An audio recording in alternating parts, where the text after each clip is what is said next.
these two teams are already in the playoffs, and never mind that this is not a district game. But this South Plantation Paladin game versus the Plantation Colonels can be summed up in one word: revenge. You see, last season, the Colonels, they were 9-0 coming into the last game of the season until they faced the South Plantation Paladins. They spoiled that undefeated season. Well, they're back again tonight. The Colonels, they're 9-0 again. The Paladins, they're 8-1. They're looking for the big upset. We'll see what happens when we got this crosstown rivalry next, right here on Channel 19.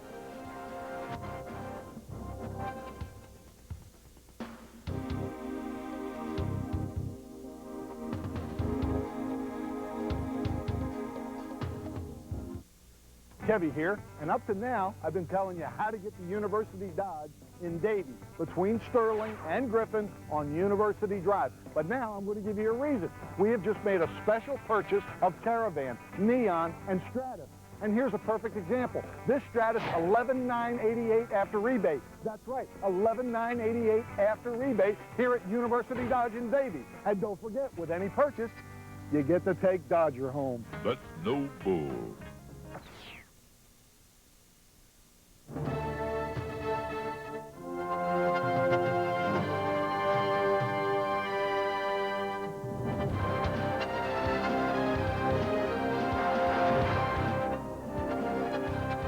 Good evening, everyone, and welcome to PAL Field. I'm John Levine, joined by my partner in crime, Roy Foster. We've got an exciting game for you tonight, the crosstown rivalry between the South Plantation Paladins and the Plantation Colonels.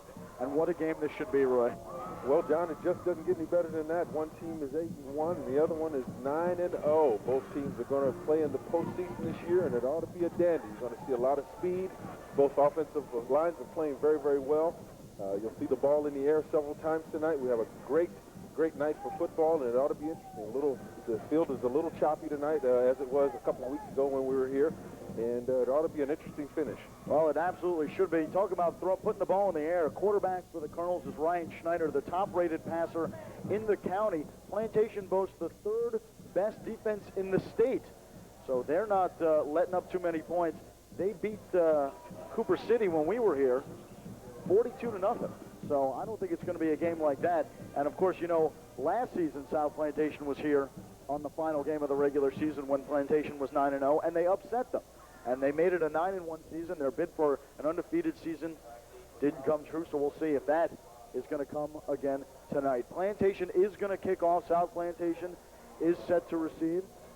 Back for South Plantation, number 23, Vinny Neves, and number 26, that's John Just. Set to kick off for the Paladins, Piero Intriago. And they haven't changed much. They still do that little run out of the huddle thing, faking the onside kick. I don't really know who they're trying to fake out, but it works for them. But, hey, if it works for them, they're going to stick with it. Also set back now to receive number 24, Patrick Lewis. Intriago to kick, and he kicks it. It's a little squiver. It bounces and is touched up, then picked up at about the 25-yard line and brought across the 30 before he's brought down at about the 31. That was number 20, Courtney Mallory. Well, look at the South Plantation offense. The quarterback is Taji Paris, the tailback, Patrick Lewis. And I hope you're a quick reader because I'm not. Here's the offensive line led by number 72, Holmes, Kevin Holmes at right tackle. And as I said before, they're playing very, very well. So we're going to see what this South Plantation team can muster today. They do run the I formation. Number 10, Taji Parrish, is in at quarterback. One wide receiver, one in motion. And somebody jumped.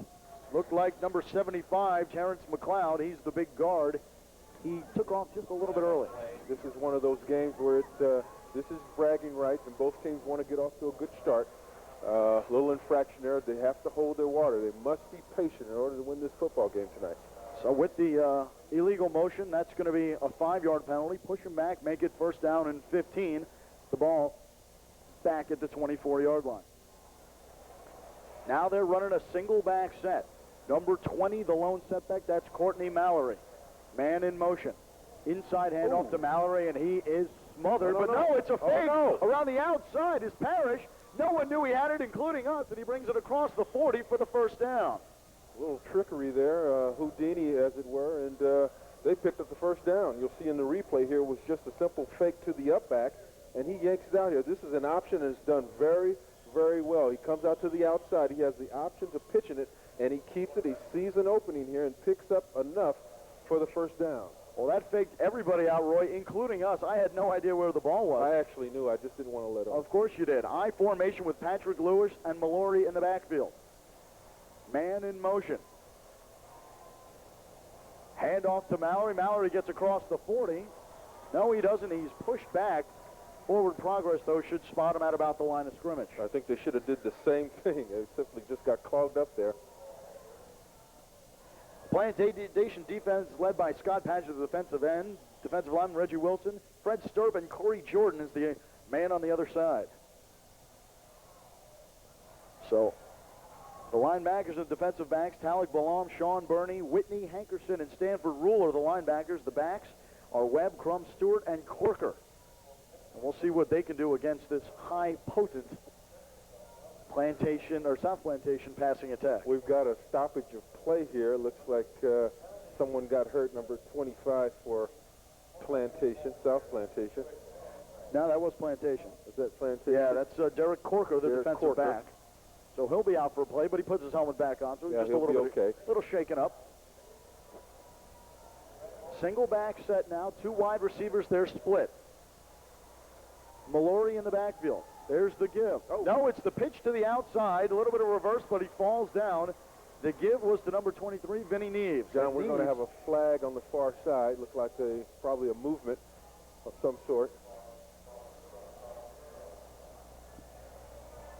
Looks like this might be on South So it's Plantation. an illegal shift is what they call it. Mhm. So that's going to negate the play and bring him back 5 yards, unless Plantation might decline here because he was dropped for a loss.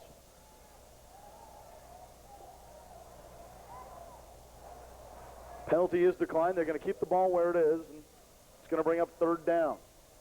So third down and a good, looks like about 16 yards. They're going to go with the I formation. Mallory and Lewis in the backfield. I would imagine Two we'd wide see the receivers. ball up in the air. Two wide receivers are split. There's a man in motion, and that's just. There's the fake handoff. Parrish around the outside. He's looking for room. He's being chased, trying to cut the corner, and he runs out of room where he's smothered by everyone on the Plantation team. Guys were coming off the bench for that tackle, and he's still down on the turf. That's what you call a swarm defense. He had nowhere to go. They had 3rd and 16, and he lost 4 yards. So, and he's still down on the turf. It'll be interesting to see what happens. I think that's a Plantation player that's down on the turf. If I could sort of We've got a squeeze- little crowd here. It's tough Yeah. to, I think I do see a red jersey. and I see a white hat. So you're right. Parrish did make his way off the field, the quarterback for South Plantation. He was not hurt on the play, but one of the Plantation players is down. Being attended to on the field by trainers as his teammates look on. We don't want to speculate. I remember last week we had a young man who had a seizure, unfortunately. I think he's doing okay now. at He this is. point. I read in the paper a few days ago everything was Right. fine. He was treated on his way to the hospital, and by the time he got there, he was ready to be released. So, It was a scary moment at the time, though. but so luckily everything went well. We're going to see what's happening here. Well, while we've got a second, let me tell you this game's being brought to you by University Dodge. University Dodge, home of the better way. Go see my friend Anthony. He'll give you a good deal. And Media One, this is broadband. This is the way. I had a chance to talk to Anthony. He never brought your name up in conversation. Well, I'll tell you, he's taking me golfing tomorrow, so he's got to be a pretty good friend of mine. Okay. There you got a good shot of the player that's down. We don't have a number or a name, so we're not even going to speculate. And don't even want to guess the type of the injury. He was in on the tackle, though. It was a gang tackle. Anytime you got guys jumping all over the place, someone is apt to hurt something. So we're going to see what's going on. You see his players, they're down there. Customary for a portion of the team to take a knee and collect themselves. Well, we're going to take a break while they still work on this down player. John Levine, Roy Foster, we're going to be back right after this.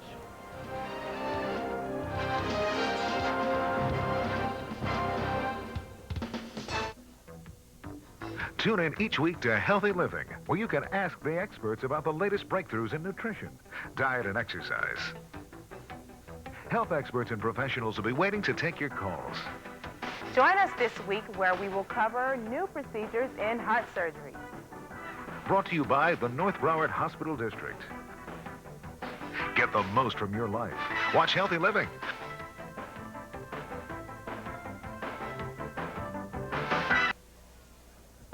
Extra, extra, read all about it. Abbott Appliance will not be undersold. We absolutely guarantee the lowest prices on all major brand appliances. Like this Frigidaire Tumble Action washer and dryer. Stacked or side by side, Frigidaire provides unbeatable results while adding valuable workspace to your laundry area. Frigidaire, there is no better choice. Hometown service and discount prices. Come in and see why Abbott Appliance continues to make headlines. John Levine, Roy Foster, we're back with you here. They've now brought one of the EMTs, the emergency medical technicians, out onto the field to work on the down player. We still have no name or number, and I believe he might have radioed for the ambulance to come in or at least to get a stretcher to get him off. So we're going to see what's going on here. No indication on what the injury might be, and I don't even want to speculate, Roy. Well, you know, a lot of times happens is this is definitely more than just a cramp or wind knocked out. Of course, you don't want to speculate and get anybody excited. They're going to sort this thing out. There's a crowd of people. I wish they would kind of back away so he can get some air. But they're going to figure this out in a minute here. I think the gentleman in the striped shirt might be the young man's father. They did bring him down from the stands. So we're going to see what's going on here. Hopefully they'll get this resolved and he will be okay. They can maybe get him to the sideline or if need be, get him to the hospital, which we hope it's nothing serious, of course. This game just underway. We Absolutely. Really never had much of a momentum. Plantation South Plantation never had the ball yet. They were getting ready to punt. It was the first series for South Plantation. There's only about 10 and a half minutes. There's 10 and a half minutes left to go. So 3 or 4 plays. There's a good shot of the crowd. As you can see, they're very concerned about the down player. But anytime you put a there you go. That's the concerned player. I got my shots mixed up. There's the concerned crowd. The other crowd was the let's get down and party crowd. Right. So there's some folks hoping for the best, and we're hoping for the best up here. We're hoping that whoever it is that's down is not too badly injured. We have a late arriving crowd on one side. It's a good shot of number 4, Willie Webb, one of the injured player's teammates, and signaling for the ref. There's still a large crowd around the player that's down. And it doesn't seem to be moving anywhere, which is unfortunately not a good sign. No one's, although they're bringing in the stretcher now, if we can get a shot of that, they're bringing in the backboard. So they're going to place this gentleman on there and hopefully get him to where he needs to go. Right now, Roy and I, we're going to take a break, and we'll be back right after this.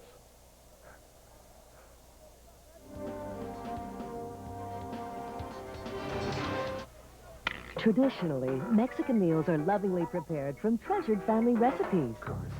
That tradition is alive at Garcia's in authentic recipes from the heartland of Mexico. We prepare our mouth-watering specialties fresh each day using the finest ingredients, just as the Garcia family has done for generations. Authentic Mexican food and refreshing frosty margaritas. Garcia's, a fresh tradition in Mexican food. Garcia. At the Pine Ridge Plaza. Tune in each week to Healthy Living, where you can ask the experts about the latest breakthroughs in nutrition, diet, and exercise. Health experts and professionals will be waiting to take your calls. Join us this week where we will cover new procedures in heart surgery. Brought to you by the North Broward Hospital District. Get the most from your life. Watch Healthy Living.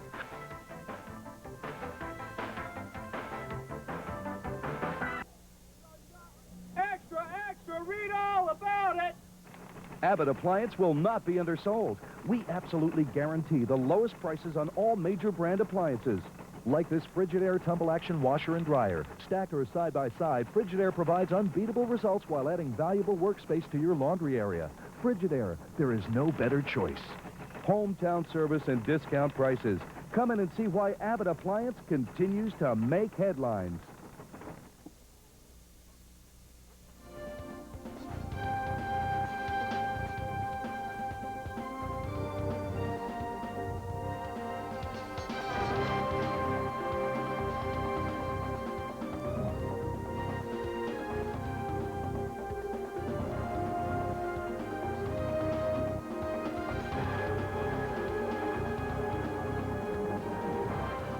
And it seems that they have gotten the injured player up the field. We do not know who it was. Did try to get that information, but was unable to. What you're looking at now is the team's re-warming up. There's been a stoppage of play. Sometimes you get a little cold and you get out of focus sometimes. Some of the younger kids just kind of milling around and worrying about other things other than staying focused for the game tonight. We have the young man off the field. We're going to resume play here in just a moment, and speculation looks like he may have broke his leg. He had a mobilizer, stabilizer on his leg, and of course we'll find out later on in the broadcast. But here we go. I don't know if I would call this a stoppage of play, Roy. I might call this a bye week. That's how long it was, a good 15 minutes, and without any action. So these teams are really trying to get fired up once again. Where we left you was 10 minutes and 26 seconds to go in the first quarter. South Plantation does have the ball, but they're facing 4th down and 20, and they were bringing in the punting unit. I don't think that's going to change. They had plenty of time to think about it, but I think they're still going to go with the punt. Well, if I was coach, this would be a great time for a fake. This is to catch them off surprise, and you just never know. Number 7, Gabriel Castro, is the punter for South Plantation, and they've got number 4, Willie Webb, and number 20. Oh! And he just gets the punt off, and it goes to number 20, who fields it about the 30, and he's pushed out of bounds at about the 37. That was Claude Stewart on the reception, and he picks up about 7 yards on the return. Looking at the Plantation offensive quarterback is Ryan Schneider. Backs are Campbell and Sandiford. Lauriston, Ortega are the wide receivers, and Clark is mostly the tight end, although they do run a 3 wide receiver set. Their lines are Green, Shapiro, Caggiano, White, and Peppers, with Madison as the sometimes tight end and blocking back. They do run the I formation, and there's a good look at Schneider. Schneider's going to hand it off the first play of the offensive series for Plantation. Looks like he may have lost his footing there, picking up maybe a yard or 2.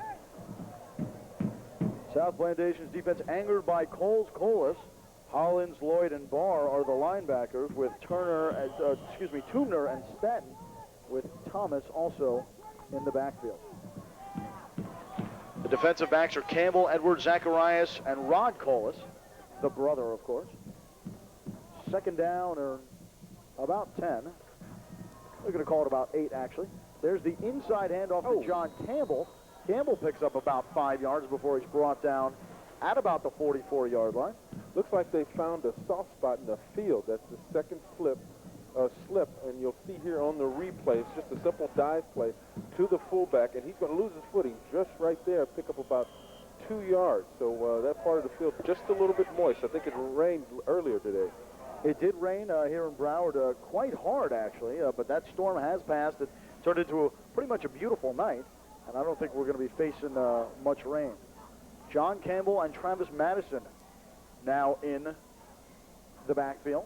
Schneider's going to put it up in the air, fires for the sidelines. He's got Ortega. Ortega with the first down and more brings it across midfield all the way down to about the 44-yard line on the other side, depending on where they spot this. I think they're going to spot it right at the 45, and that's what they're going to do.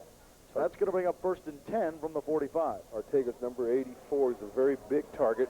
You can see here he just runs a little hitch. He only needs about 5 yards, and he knows it, and the defensive back is playing off from him. Not only does he pick up the 5 yards, but he has enough a lean to pick up another 3 yards, so that's the first down. Campbell and Sandiford in the backfield in the I formation. There's the handoff. It goes to Sandiford. Sandiford's got a hole. He's at the 40, down to the 30 before he's pushed out of bounds. Depending on where they spot this, probably about the 29-yard line. Nice play. Great play by O'Neal Sandiford. Pick up about 13 yards on the play. Let me tell you, this all started when Peppers, number 75, caves in his guy. That offensive line is really doing well tonight. Sandiford simply goes straight up the middle and picks up another first down on the right side. They're going to spot it at the 28-yard line. Pick up of about 14 on the play. First down and 10 from the 28.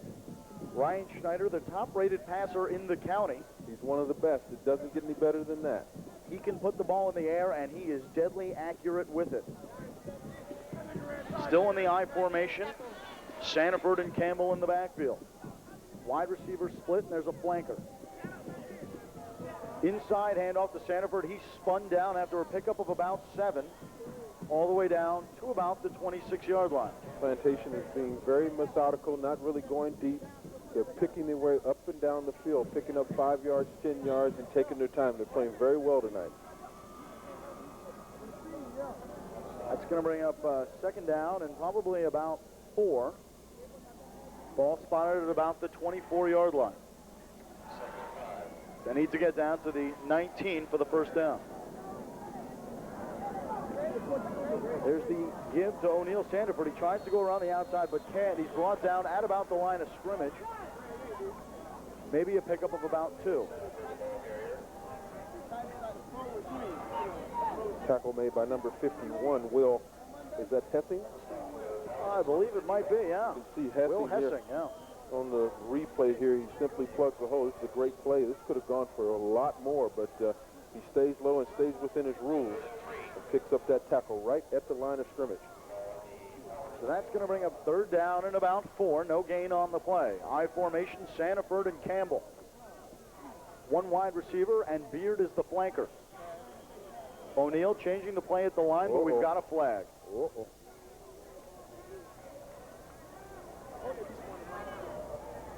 Dead ball foul. We've got motion on the offense. I didn't see anybody move. Looks like number 61, the right guard, Green, Rob Green. Now, either the referee was doing some sort of new dance, or he was indicating that he just flinched a little bit, which he's calling. I don't think I've ever seen that called before, but it's costly because that's going to back him up about 5 yards and bring up third down and 8. So that means they're going to have to change the play. Instead of 3, they need 8. One wide receiver split to the top of the screen. Beard is the flanker. He's in motion. I formation with Sandiford and Campbell. Play action. And the ball is loose. And it's picked up by South Plantation, but now it's loose again and recovered by Plantation, so that's going to give them a first down. Not only that, but they get a first down out of the deal. But there's a flag on the play. Flag. An interesting play. O'Neal was sacked in the backfield. He coughs the ball up. It was recovered by South Plantation. They ran the ball about 4 or 5 yards, where it was coughed up again, and Plantation recovered. Coach said get a first down any way you can. Let's see what the referee's call is. Personal foul on South Plantation, so the Colonels are going to retain possession and get the first down. I don't know where the personal foul occurred, or if we can even see it. It might have been after the play. We'll see here the fumble on the replay. They're going to pick up the first down. Plus, they get 10 yards or 15 yards on the personal foul, so that's going to bring them almost to their original line of scrimmage. So they really lucked out on this play. Clock ticking with just over 6.5 minutes to play. No score in this first quarter. John and Roy, we're bringing you this cross-town rivalry matchup. This is for bragging rights. This is for bragging rights. I formation, one wide receiver, one flanker. Inside handoff goes to John Campbell. Campbell tries to cut around the outside, but he's brought down once again by Hessing on the outside. He's the defensive end, and he's playing pretty strong. Yeah, he's everywhere. So no gain or a loss of 1 on the play. John Campbell couldn't cut the corner. So that's going to bring up second down and probably about 11. Depending on where they spot this, they haven't spotted it yet. They're going to march them back. Yeah, they're having some sort of discussion. I didn't see a flag, Roy, did you? I never saw a flag, but that doesn't mean there wasn't an infraction. there wasn't an infraction. I see a flag on the far side. Yeah, you can just barely see it. Well, I'll tell you, pick it up right now. I'm getting some glare off these ultra-clean windows here. They so did I a really good job of cleaning these windows tonight, I can see. So they're going to repeat first down, but knock them back 10 yards. So it's going to be first down and about 20. Ball now at the 41-yard line. They need to get it all the way down to about the 16. I don't know if you've noticed it, but they haven't moved. They've just been in this area. Yeah. Ryan Schneider now in the shotgun, got a man in motion. It's Ortega. He's back there with O'Neal Sanford. The snap is high, but he gets the screen pass away to Campbell. Campbell running, got a blocker. But he gets stopped up at around the 30-yard line. Great play by John Campbell. A little bit of a broken play with the high snap. I tell you what, it should have been worse than that, but the defense simply made up their mind and converged. You'll see the high snap on this replay, and he handles it the best way he can, and that's what you want, a rush. He throws it over the rush. He catches the ball in the flat. You'll see he's got a lot of room there, but that defense is quick, and they converge. They stop him for only a couple of yards. Well, guess what? Plantation gets a gift on this one. South Plant got called for roughing the passer. So that's going to move them up another 15 yards, I believe. So that'll give them the first down and a lot more. It's going to move them all the way up to the 15-yard line. Plantation is simply shooting themselves in the foot. Or South Plantation is shooting themselves in the foot. Right.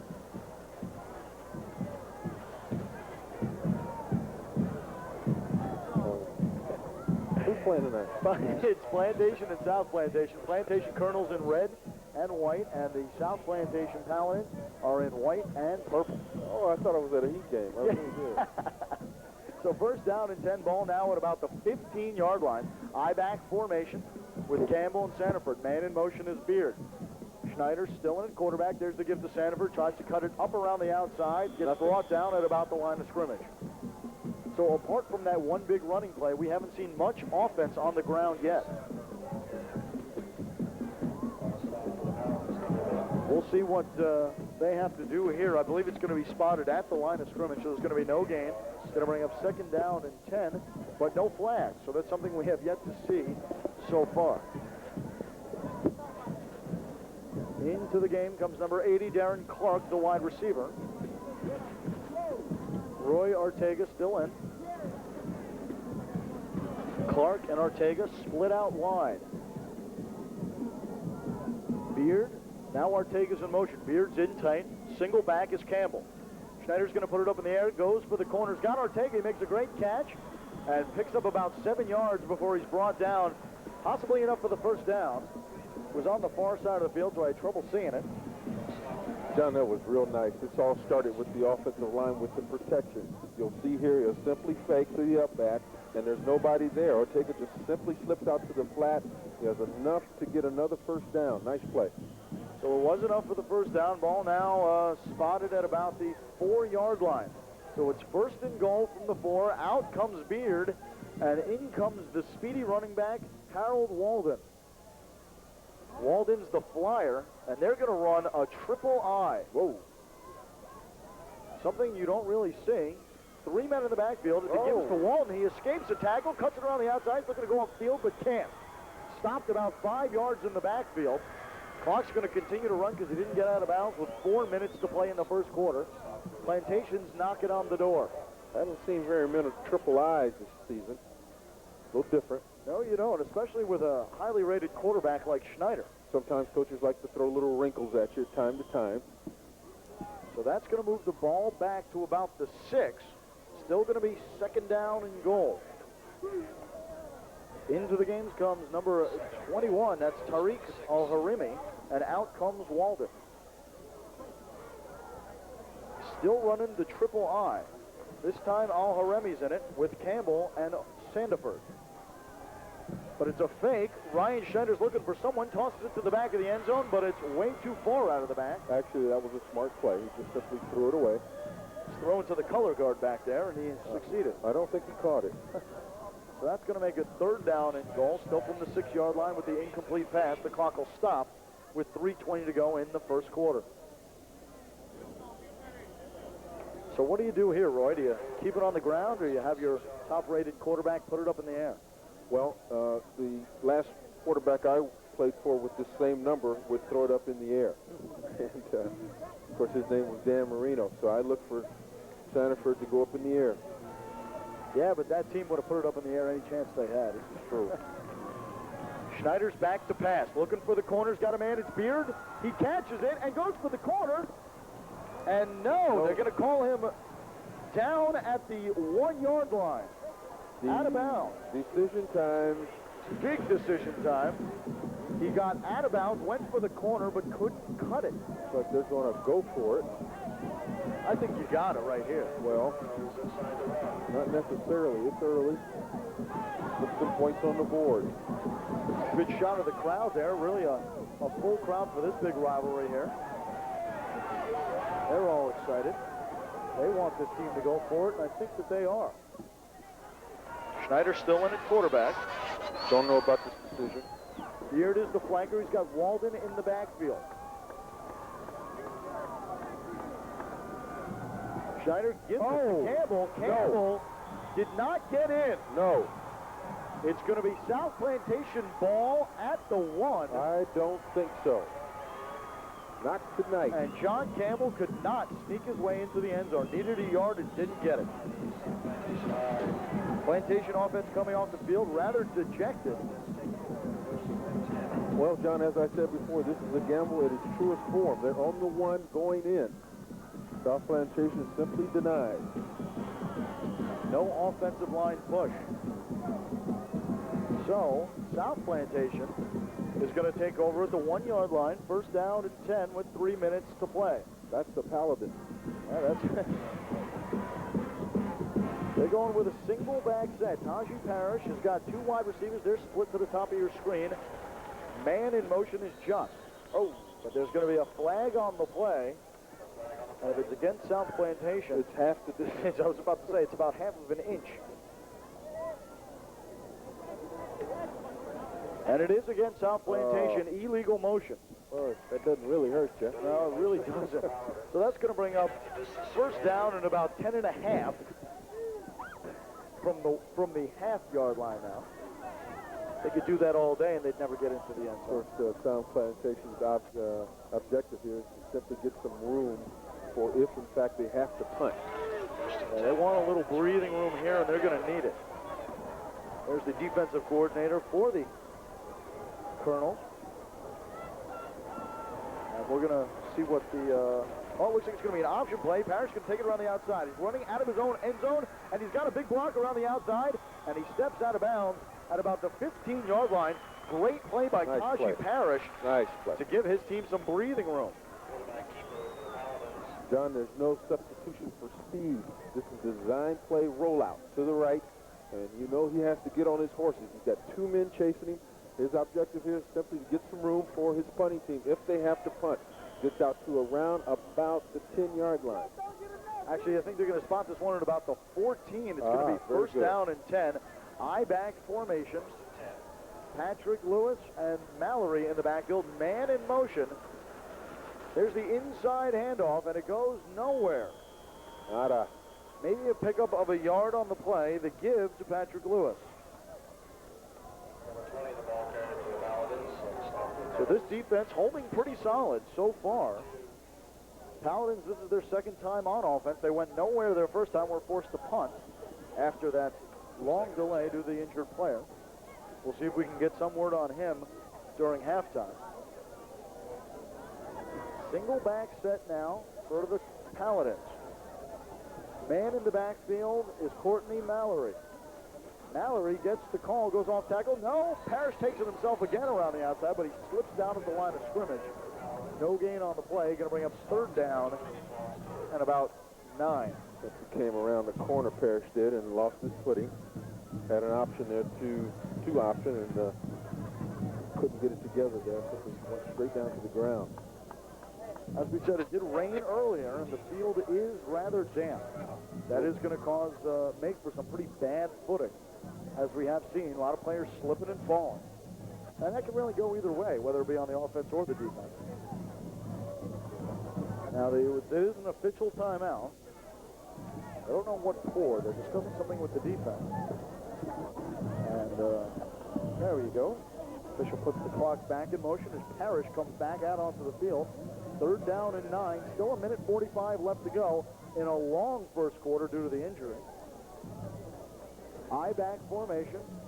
Mallory and Lewis in the backfield. There's the inside handoff to Lewis. Cuts it upfield, but can't get much. Maybe a gain of a yard around the outside before he's brought down by this swarming Colonel defense. So that's going to bring up 4th down, and this far back in your own territory, you don't have a choice but to punt. And that's what they're going to do. Give Plantation some excellent field position.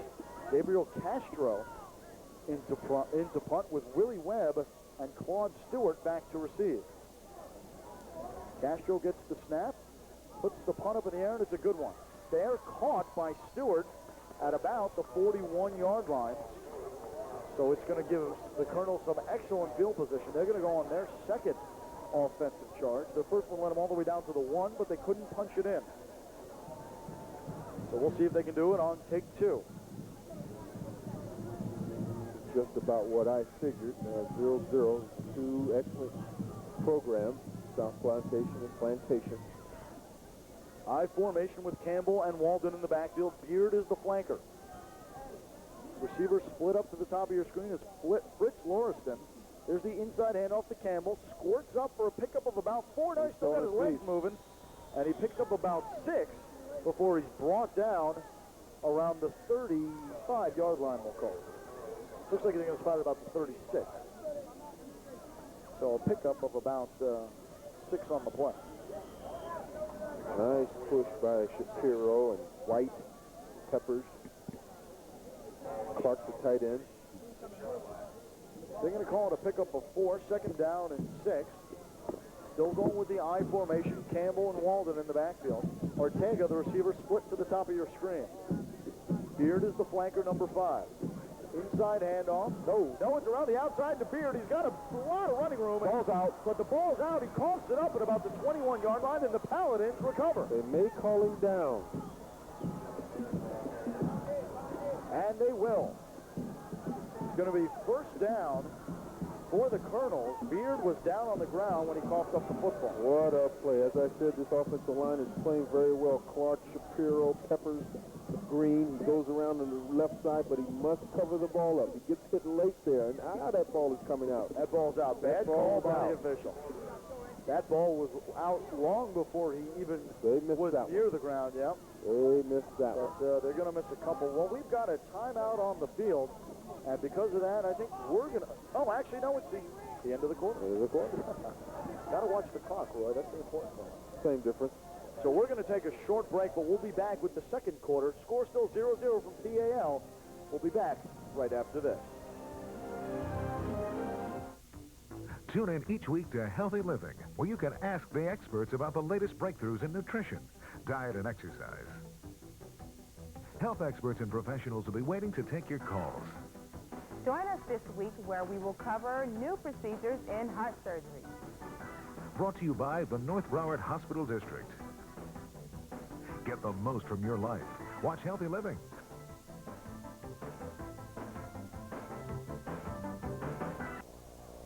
John Levine, Roy Foster back with you here for the second quarter of this exciting crosstown matchup. The Paladins taking on the Colonels. Colonels 9-0. Paladins coming in at 8-1. They were undefeated until last week when they got beat by St. Thomas and beat quite soundly. But they are still on pace to have their best season mark since 1989, and they're hoping to keep that alive today. The Colonels still have the ball. They're all the way down at about the 23-yard line. 1st down and 10. 12 minutes put back on this clock for the start of the second quarter. It's still 0-0. Long first quarter we have due to an injury that the player needed serious medical attention. We believe it was a broken leg. We don't have confirmation on that yet, but he did have a stabilizer on his leg, and that's usually what it means. Plantation still in the I-back formation. Walden, Campbell are the setbacks. Schneider still in at quarterback. He's got two receivers. There's the give to Speedy Walden. He's got a big hole over the middle. Brings up, keeps his legs moving all the way down to about the 3, and that's where he's brought down by about 6 guys. He was carrying about 4 of them before 2 more jumped on to bring him down. That kid, Walden, can run. I mean, look at this. He just squirts up the middle, big hole, and takes 2 guys with him. Number 11 was riding him and needed some help there. It was a good play by Kevin Zacharias to try and stop Walden, but he kept those legs moving, and he had the momentum. So that's going to bring up first down and goal from the 3-yard line. O'Neill Sanford back in with John Campbell. Beard is the tight end. There's the give to Sanford. Sanford stopped up around the outside, tries to squirt in the other way, but doesn't, and he stopped at about the line of scrimmage for no gain. So that's going to bring up second down and goal. I believe they're still going to spot this ball at the 3. Now they move it up to the 5, so a loss of 2 on the play. Second down and goal from the 5. Clock ticking with about 11 minutes to go in the second quarter. No score. Plantation was in this situation the last time they had the ball, and they couldn't get it in. Now O'Neill Sanford comes out, and the Speedy Walden comes in. Still in the I-back set. Beard is the flanker with Travis Madison, the tight end. There's the pitch to the outside. Walden looking for a hole, comes up, and there's a flag on the play. No signal from the touchdown, and I think we might have holding. Walden did get in, and it's holding on the Colonels. That's going to negate the touchdown and push them back 5 yards. Second down and goal from the 10. So we'll see. That's a costly penalty. They did have the touchdown, but it's no dice as they get moved back for the holding. So second down and goal. They're going to spot this ball at about the 11. No word on who it was, but they're going to replay second down. Clock's ticking with about 10:30 to go.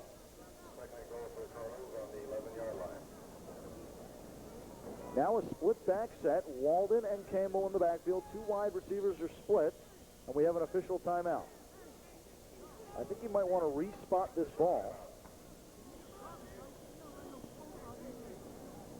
Well, he called timeout, came out and touched the ball. Maybe he just wanted to touch the ball. So still a split back set. 2 wide receivers, they're split. That's Beard and Fritz Lauriston. Ryan looking to pass. Finds Beard. Beard has to go in and out of his hands. No touchdown. Looking for the corner of the end zone. Hit Beard in the chest. Maybe he's thrown a little bit behind him. Had to turn around for it. We'll see if we can see it. It's a reverse angle from the body cam. Schneider puts up a bullet, and Beard is just thrown behind him. He gets a hand on it, but was unable to hang on. So that's going to bring up third down and goal, from the 11-yard line. So we'll see what this Colonels team comes out with this time. Well, no, looks like they're going to call a timeout. So if they're going to call a timeout, I think we'll call a timeout. Roy and John will be back with the rest of the second quarter right after this.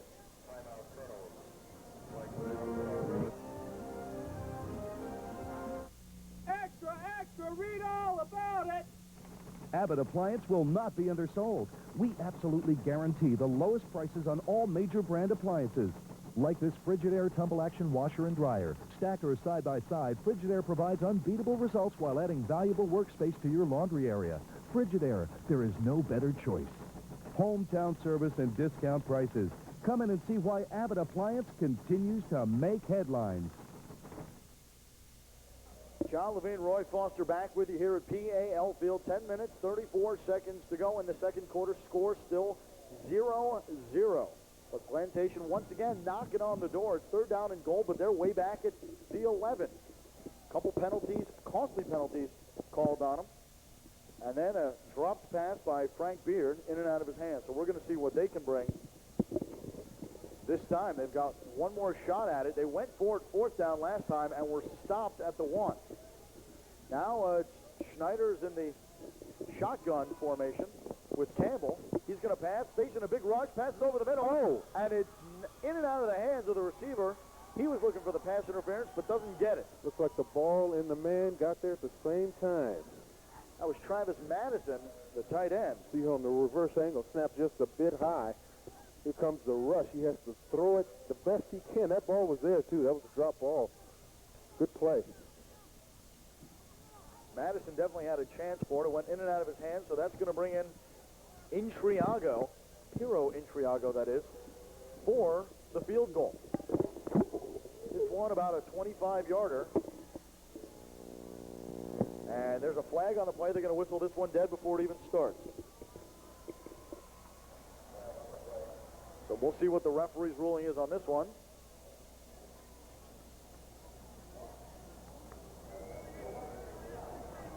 It's going to be a false start on the offense, so that's going to move this one back about 5 yards, but Intriago's got one heck of a leg, and I don't think that's going to bother him in the slightest. So, with fourth down now and goal from the 16-yard line, they're going to move this one back. It's going to be about a 32-yarder. Checked out a 34-yarder for Intriago. There's the snap. It's down. Kick is up, and it is good. So the Colonels get on the board first, 3-0. They've got the lead over South Plantation, but it's not a lead by much. A team that we saw, beat up on Coconut Creek a few weeks ago, or Cooper City, excuse me, a few weeks ago, 42-0. To have a 3-0 lead, not really that impressive. Well, in that game, you had a bully picking on the little guy, and you got two bullies tonight. So yeah, that's true. It's turned out to be one of those defensive games. So we'll see what takes place the rest of the game. So the Colonels are going to kick off once again. They haven't kicked off since the opening kickoff. They did win the toss, but they declined, so they're going to get the ball in the second half. There's Intriago, and they're going to do that little, oh, look out for the ref. He's standing right there. They're trying to get him out of the way before they do that little fake or whatever it is they do. 23 and 24 set to receive. That's Patrick Lewis and Vinny Neves are deep for the Paladins.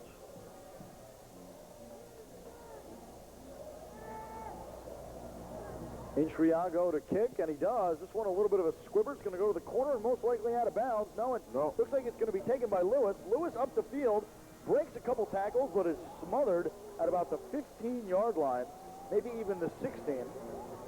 And that's where the Paladins are going to start off on offense, first down and 10. He got met by committee. Nice hit. 10-10 to go in the second quarter. Paladins going to take over on offense after the Colonels drove all the way downfield and were forced to come away with a field goal. So it was a great defensive stand by South Plantation. Daji Parrish, number 10, still in at quarterback. He's the starter and the man on this Paladin team.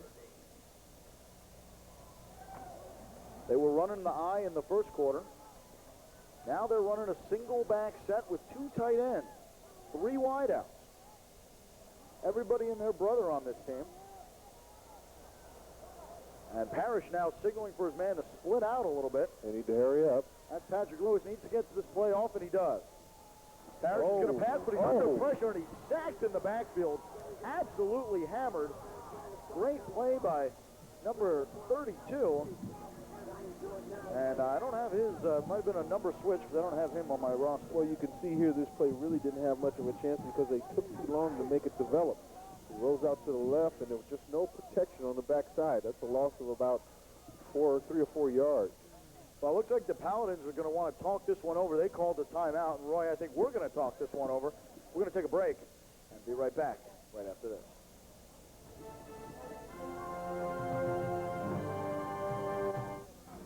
Your hometown station is now your hometown news station. Each hour, count on Channel 19 to cover the stories that matter to you most. From City Hall to your backyard, we'll cover the news from a local perspective. If you see news, shoot it with your video camera and call the Channel 19 News Hotline. News 19, news that hits home. The news is brought to you by Lou Back Road Chevrolet. All right, John Levine, Roy Foster back with you here as you see Plantation up 3-0 over South. And South Plantation has the ball. They're way back in their end, and they're pushed back after the sack loss of 6 yards. It's going to bring up 2nd down and 16. The ball all the way back at about the 9-yard line. They'll call it the 10. And Taji Parrish is going to take over on 2nd down. Got a man behind him. Number 20, that's Courtney Mallory. Actually, he's got 2 behind him. It's Mallory and Lewis.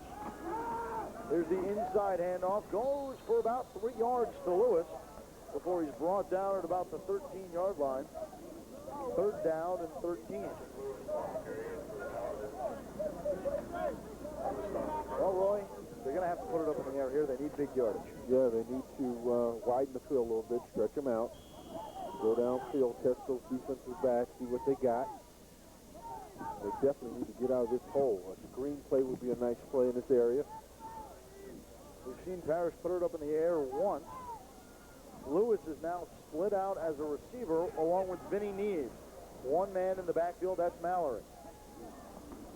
And it's going to be an option play. Parrish takes it around the outside, but doesn't go for much. Maybe another 4 yards up to about the 17. Definitely not enough for the 1st down. Don't really understand that play. Nor do I.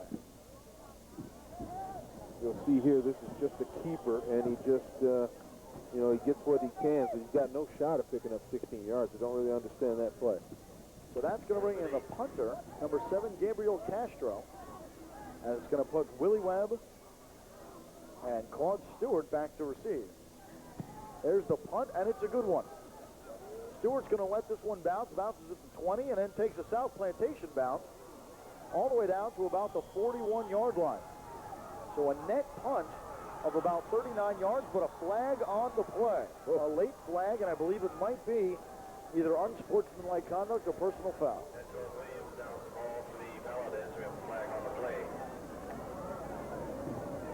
Personal foul on Plantation. I think it was called on number 19, Robert Crum, the defensive back who's on the special teams.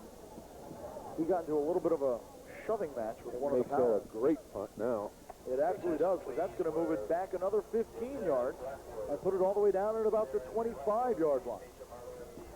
So with the penalty, that was a punt of about 60 yards. Way to go, Castro. Beautiful. So the ball resting on the 26-yard line. That's where the Colonels are going to take over. Ryan Schneider, their prodigy, basically the Brett Favre of Broward County.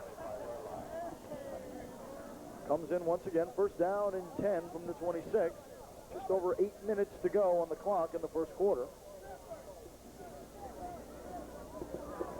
High back formation with Campbell and Sanford. There's the pitch out to Sanford around the outside. Got a little bit of a hole up to about the 25, but that's where he's brought down. So probably a gain of probably nothing actually on the play. And that's going to make it 2nd down and 10 for the Colonels. They need big yardage here. Clock ticking with just under 8 minutes to play. Schneider trying to get the play from the sideline. In comes number 12. That's Fritz Lauriston, the receiver. Frank Beard now split out to the top of your screen. Lauriston's on the bottom. Split back set, Sanford and Campbell. Schneider's going to pass. He's looking for Beard. Beard's got it at the sideline. Trying to shake a tackle and does, but another man comes in and stops him after a gain of about 7. Good play all the way up to about the 34-yard line. Not enough for the 1st down, but it shortens it considerably. See on the replay, this starts when he has great protection. Schneider has an arm, very good arm, gets it out there in the flat, picks up about 6 yards. So it all starts with the protection. The offensive line is doing their part. So that's going to make it 3rd down and about 4. Ball resting on the 33-yard line, we'll call it. They need to get across the 37. I formation once again with Sanford and Campbell. Beard is the flanker. And there's an inside handoff. It looks like it went to Campbell. He might have picked up enough for the first down. Got a good forward push, and I believe it is going to be enough. I think that last effort got him the first down, And it John. was. They are going to call it a first down and 10 from the 37-yard line. Roy Ortega now in the game at receiver, along with Beard, who split out to the bottom of your screen. Split back set with Campbell and Sanford behind Ryan Schneider. Clock ticking with just over 6 minutes to play. Schneider going to pass, puts it up in the air. He's looking, but the receiver obviously didn't know it was coming to him. That's Travis Madison, number 6, the tight end. He wasn't expecting that one. No, number 9, he had the rush on, and he had to throw it before he really wanted to. The receiver wasn't ready, so those things, a little breakdown in the pass protection. That's going to bring up second down and 10. Clock stops with 6:10 to go in the first quarter. Plantation still up 3-0 on that field goal. We've seen them take the ball and drive it on each of their 3 offensive series. Twice they didn't come away with anything. The last series they came away with a field goal. I-back formation with a flanker, that's Beard. Number 12, Fritz Lauriston split out, but it's going to be a handoff. No, it's to Beard on the little reverse. Beard gets about 7 yards, all the way up to about the 44-yard line before he's brought down. Nice extra effort there by Beard. So Frank Beard getting close to a first down, about 3 yards short of it. They're going to spot this one at about the 44, midway in between, but they'll call it 44, so it's going to be second down and 4. Well, third down and 4. If you like defense, this is an awesome game. And if you like offense, you're just about to go to sleep. So, well, what do you like, Roy? you know I like the O. You like the O. You got to like Let's the O. throw it. Single back set with a flanker. It's Beard. Campbell's in the backfield. Schneider, straight drop, looking to pass. Fires to the sidelines, got a man. Almost breaks the tackle, but picks up enough for the first down. That's Darren Clark, the wide receiver. Smart play. Haven't seen him used much, but when he's used, he's effective. Gets the ball all the way up to the 45-yard line on the other side of the field. That's going to bring up first down and 10. Very smart play by Schneider. He knows he only needs about 4 yards and picks it up. Right there on the flat. Actually, they're going to spot this one at the 44. It's first down and 10 from there. Colonels need to get to the 39 for their next first down. They're going with the I-back formation. Sandiford and Campbell. Beard is the flanker. Ortega split out to the top of your screen. Inside handoff to Campbell. Campbell breaks a couple tackles and has a hole. Picks up about 6 before he's brought down at about the 40, we'll call it the 39-yard line. Still pushing and shoving. A lot of pushing and shoving in this game, I'll tell you.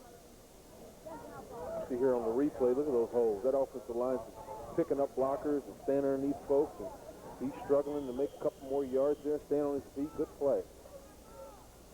They're going to spot this ball at about the, well, they'll call it the 40-yard line, second down and 6.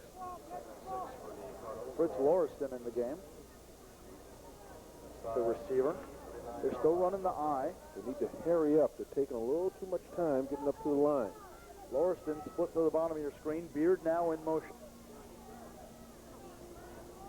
Give us to Sanford. He fumbles the football. The ball's out, and it still squirts free. Nobody's on top of it. Everyone's shouting for it. We can't see who fell. But it looks like the Colonels are going to get it. Oh, my. So you want to talk about everything bouncing your way. Wow. That was the hot potato. Nobody wanted it. And looks like someone fell on top of it. You'll see here on this replay, it was just a quarterback exchange to the tailback. He wasn't ready.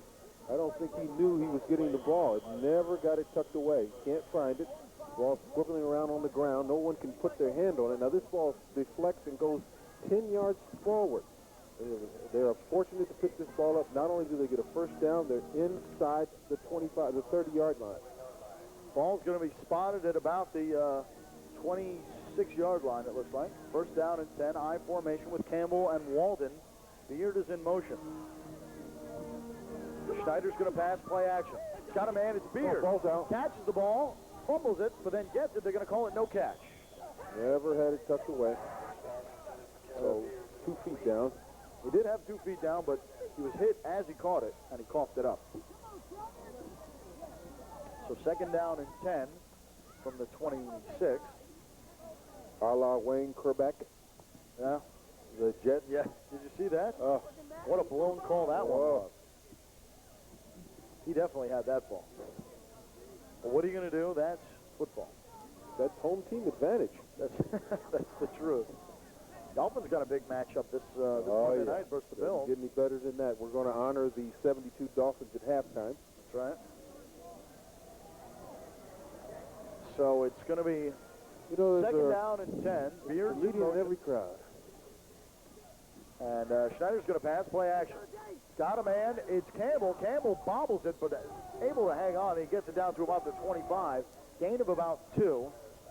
So that's going to bring up third down and 8. Here Schneider's backing up, just throwing in play. He's got nothing, but he knows he has to get the ball away. He bobbles the catch, and they converge on the tackle. He only picked up, he may have just got back to the line of scrimmage. So that's going to make it, they're going to call it third down and 7. 3 yards. So. They're going to call it third down and 7. 3-yard gain on the play. They spotted it at the 24. Schneider's in the shotgun with 3 wide outs split to the top of your screen. Schneider back to pass. Fires looking for the corner. Man, but it's picked off.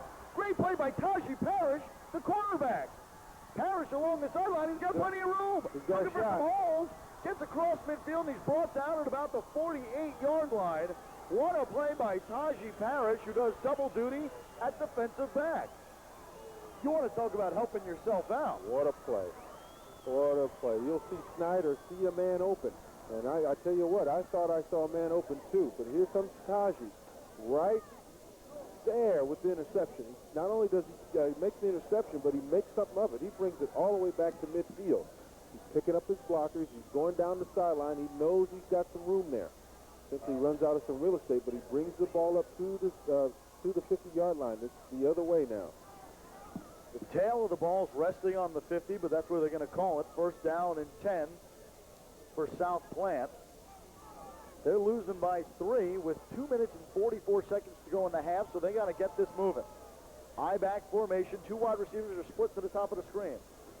Inside handoff, and it goes for about a yard. So the clock is going to tick. I didn't understand that play. You know, they need 50 yards. And they're picking up chump change here with a gain of a yard, second down and 9, ball at the 49. A little conservative. I don't really understand that play. Coming up on the 2-minute warning. Parrish getting a little upset. Obviously, problems with the substitution. Someone in that should not have been. Now he's got 2 wide receivers split to the bottom of your screen, I-back formation. Now there's motion all over the place. And they're going to call it, they're going to call this one probably an illegal shift. Those 2 men moving at the same time. Oh, they need to hurry up. They're spending too much time figuring out what they've got to do. Let's see what they say. 25 is offside. They're going to call this on the defense. Wow. I thought that was going against South Plant for sure. But I'm usually wrong. So well, it looks like the end man may have had his head over the ball. Derek Corker, the defensive end, called on the offside. Going to keep the clock moving. 2 minutes to play. Gives South Plant an easy 5-yard pickup. Second down and 4. They need to get across the 40. And they're at the 44. I formation. 3 wideouts split to the bottom of your screen. Shotgun, and a deep shotgun. Parrish in the shotgun. And we've got flags on the play. Illegal motion. Center may have double clutched it. Well, I saw the referee signaling. See who he says. Well, he didn't say who it was, but that's going to negate the 5 yards that they just picked up on the offside. Still make it now second down and about 9. And the clock is still running. It's run for a minute now, and we've had no play. So that's that type of half. They need that. They need the clock more than they need anything else. Parrish still in the shotgun. 3 wideouts split to the bottom of your screen. He's back there with a single back. Snap is fumbled, but he gets it. Running to the outside. This kid's fast. looking, fires up the sideline. He's got a man. He's got him. What a play. Oh, what a great play by Gabriel Castro, the sometimes punter and all-time wide receiver. I tell you what, he made nothing out of something there. Castro saw his quarterback in trouble and just broke for the sideline. Man, this play had no chance at the start, so we thought. He rolls out to the left. He's got a lot of speed. He knows it. He's still composed. He's looking for somebody open, and he sees somebody deep, throws it over the defender, and picks up a nice chunk of yards, about 35 yards for a first down. They're going to spot this ball all the way down at about the 14-yard line. First down and 10. Clock ticking with just over a minute to play. South Plant needs to put points on the board here. Harris still in the shotgun, and it's a deep one, about 7 or 8 yards. He's got 3 wide outs to the top of your screen, 1 to the bottom, no one in the backfield. Parrish stepping up in the pocket. Fires. Got a man? No, a little deep over his head. No caught. No catch. Intended for number 89. That's Antoine Williams. Nice thing about that, the clock stopped.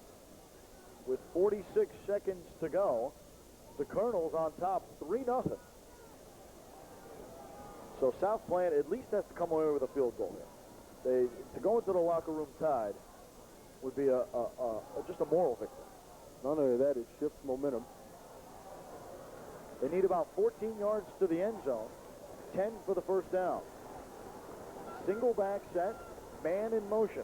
It's going to be a play action. Tires is going to pass, but it's thrown behind the receiver.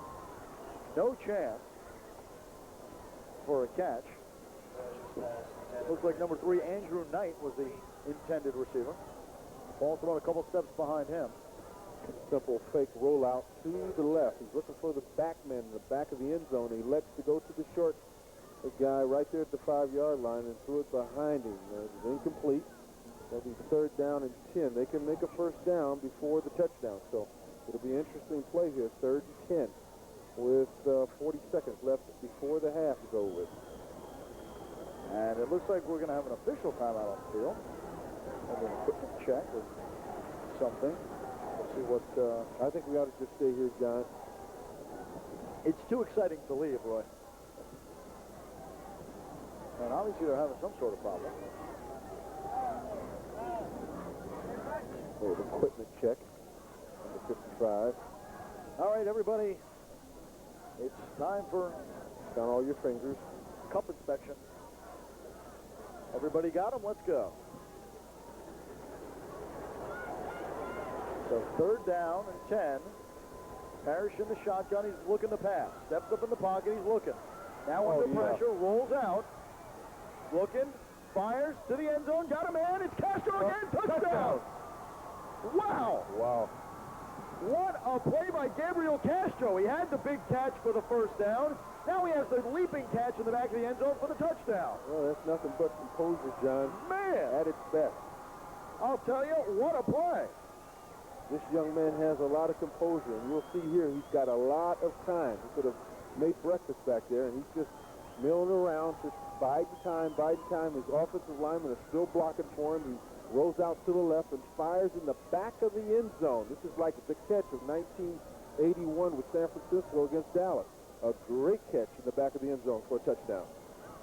So they're going to bring out their extra point unit. First, they're going to call a timeout. So after that touchdown, makes it 6-3 South Plantation. 29 seconds left to go. We're going to take a short break. We'll be back with the final seconds of this half right after this.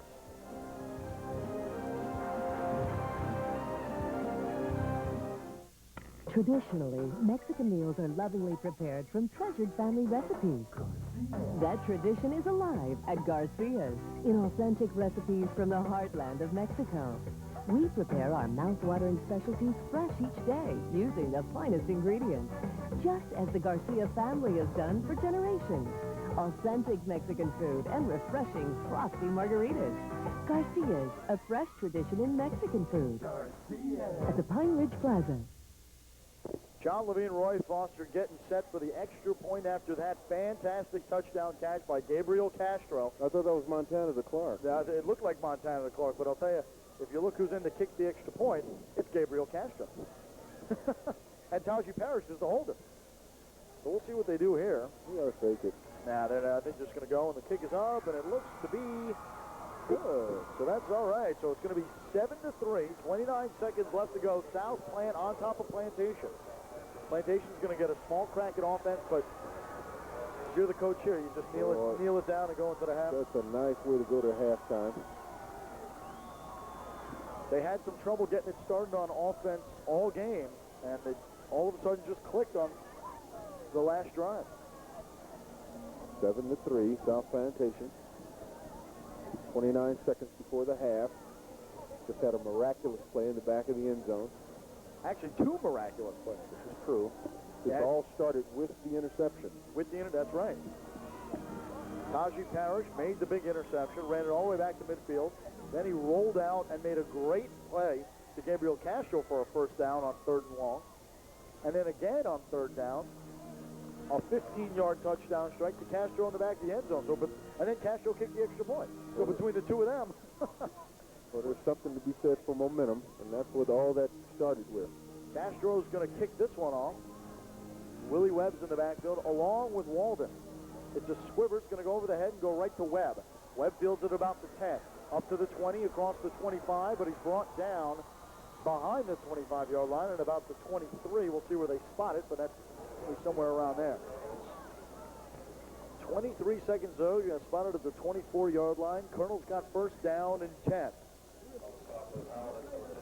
They need about 76 yards, but I don't know if they're going to go for it here or just sort of sit on the ball and hope for the second half. Yeah, that's all that'll happen. They don't need to get fancy here. They're in some bad territory, and just go to the half and collect themselves and go back to the drawing board, as they say. Lauriston and Ortega there in the shot. They're split out to the top of the screen. John Campbell's in the backfield. Single back set. Frank Beard is the flanker for Schneider. Schneider, there's the give to Campbell. Campbell right up the gut. Maybe a gain of a yard where he's brought down. Clock ticking with about 15 seconds left to go in the half. I don't even think they're going to get another playoff, to be honest, Roy. Bring up second down at about 8. But the clock's under 5 seconds right now. This is it. And they're not going to get another playoff. That's going to end the first half of football. South Plantation making a great comeback. They were down 3-0, but they go into the locker room 7-3 after a fantastic throw and catch from Taji Parrish to Gabriel Castro. Roy and John, we're going to take a break. We'll be back with the second half of football right after this.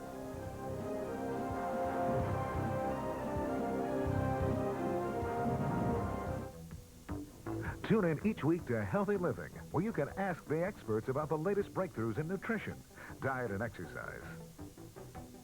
Health experts and professionals will be waiting to take your calls. Join us this week where we will cover new procedures in heart surgery. Brought to you by the North Broward Hospital District. Get the most from your life. Watch Healthy Living.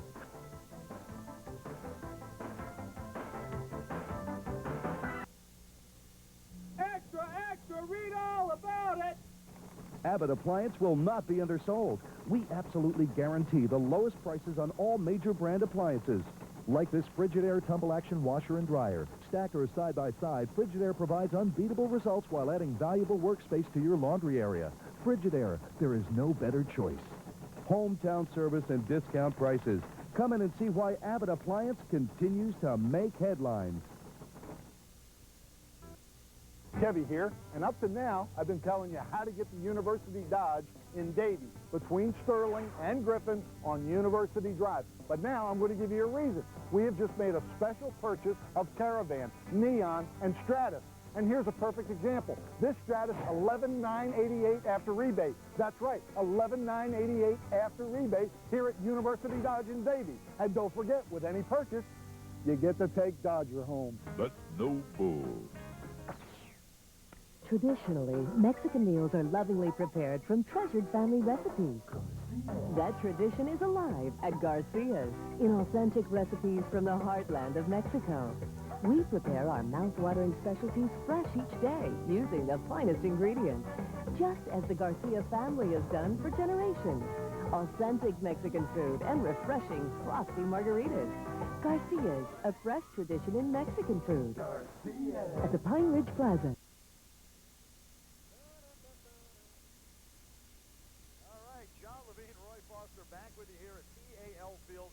They're about to get the second half started, and as you can see, South Plantation took the lead late in the first half off a great catch and throw from Taji Parrish to Gabriel Castro, and Castro is getting set to kick this ball off to start the second half. Set to receive for the Paladins, or excuse me, for the Colonels. There's number 25, good shot of him, Derek Corker, as well as number 4, Willie Webb, number 9, O'Neill Sanford, and it looks like even they got back there number 20, Claude Stewart. So there's the kickoff, and Castro hits it short, but it bounces off one of the players, and the ball's loose, and I think they're just going to fall on this one, which they do. Smart play. I'll tell you what, they got a decision to make here. And it's going to be first down, Colonels. The ball did come loose, but I think they whistled it dead when Claude Stewart grabbed the ball and he had to stay on the ground. You'll see this ball being squibbed, and nobody wants to pick it up. Now they're going to fight amongst themselves, and this is a live ball. I don't know why the referee chose to call it dead, but the Colonels are going to have the ball going the other way. But I don't know, questionable call there. Well, see if it affects anything. And it looks like the Colonels still running the I formation. They got John Campbell and Walden Travis in the backfield, or Harold Walden, excuse me. Two wide receivers split to the top of your screen. There's the inside handoff to Campbell. Got a hole over the middle. Boy. He's across the 40, up to about the 41, still on his feet, up to the 45 and up to the 46, where he's finally brought down. Late flag comes in at the end of the play. Might be clipping. Tell you what, that's the way to come out on halftime. First play out of the chute picks up about 16 yards.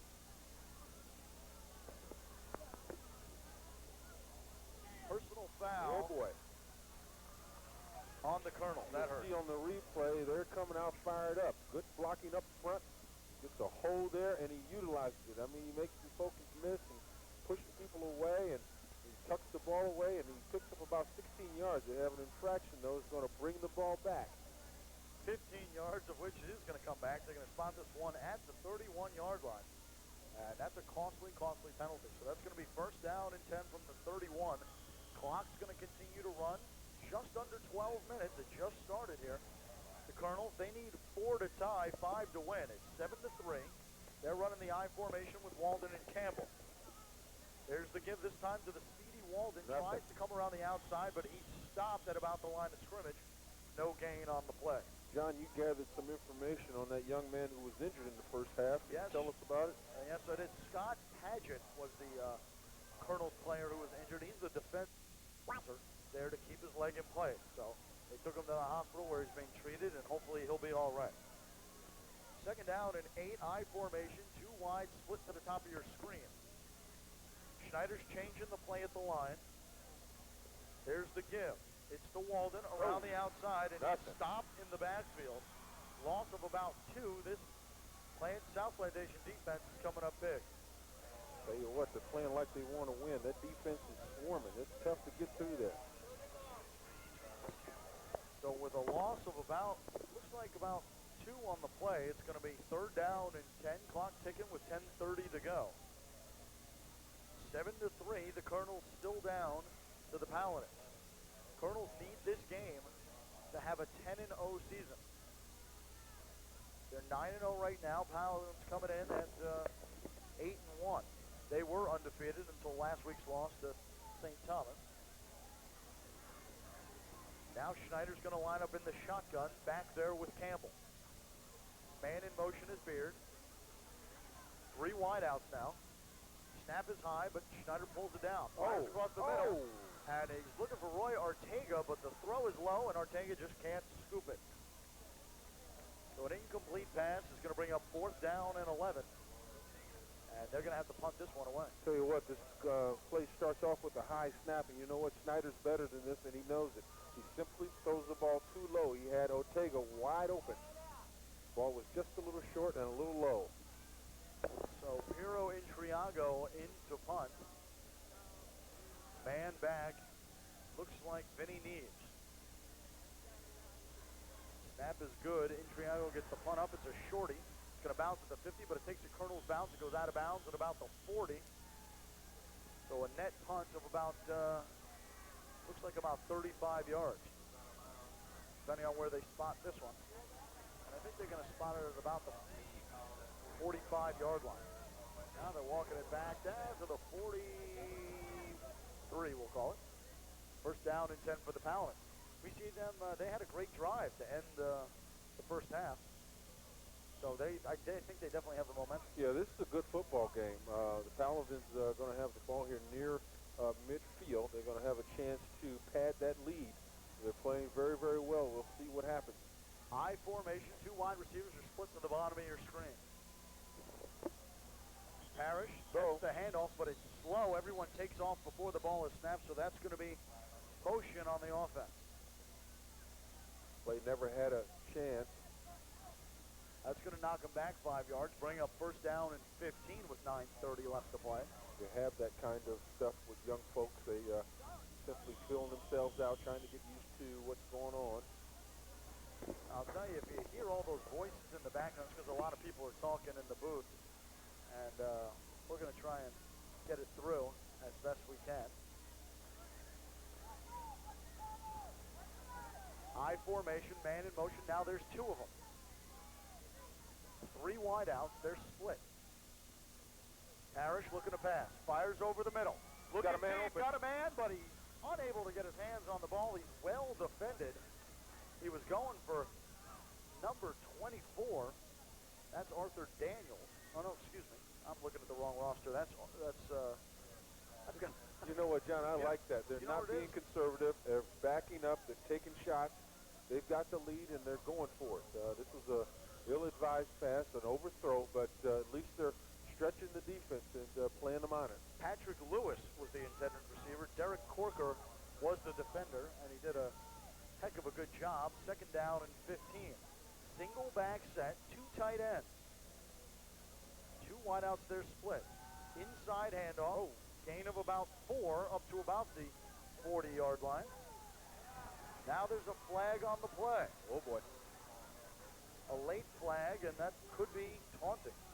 But we have an injured player with Paladin. He's in agony, too.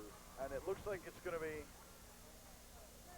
personal foul on South Plantation. Number 56 trotting off the field. You'll see on the replay here, just a simple give. Number 24 and 51's there again for the tackle. Picks up 1 or 2 at best. And there's going to be an infraction. It's going to back up for at least 10 yards. Looks like maybe 15. holding. 15 yards. Actually, it's going to be 15 on the personal foul. Wow. So that's going to bring up probably second down and about 25, I think, or Personal 30. foul on the 28. offense. 28. Second down and 28 with 9:15 left to play in the third quarter. Parrish in the deep shotgun. He's got 5 wideouts. Everybody and their brother's going out on this play. A lot of targets for Parrish. The rush comes. He tries to slip through, ill-advised, and he gets brought down at about the line of scrimmage. No gain on the play. He thought he could fake out the defense and send everyone and see if he could score it up for a few yards, but it didn't go anywhere. Yeah, that was by design. It simply collapsed on him. He had nothing. The thing about that, he held on to the ball. That was actually third down, so that's going to bring up fourth down. Gabriel Castro is going to come in to punt. South Plant still on top, 7-3. 8.5 minutes to play in the third quarter. Pass is high, but Castro brings it down and gets the punt off. And it looks like Lewis is going to let this one bounce, and he almost gets stopped. Now he breaks a few tackles, finds a little bit of a hole, and brings it up to about the 48-yard line where he's brought down. And that's where they're going to start. Decent run back by Stewart, gain of about 6 or 7.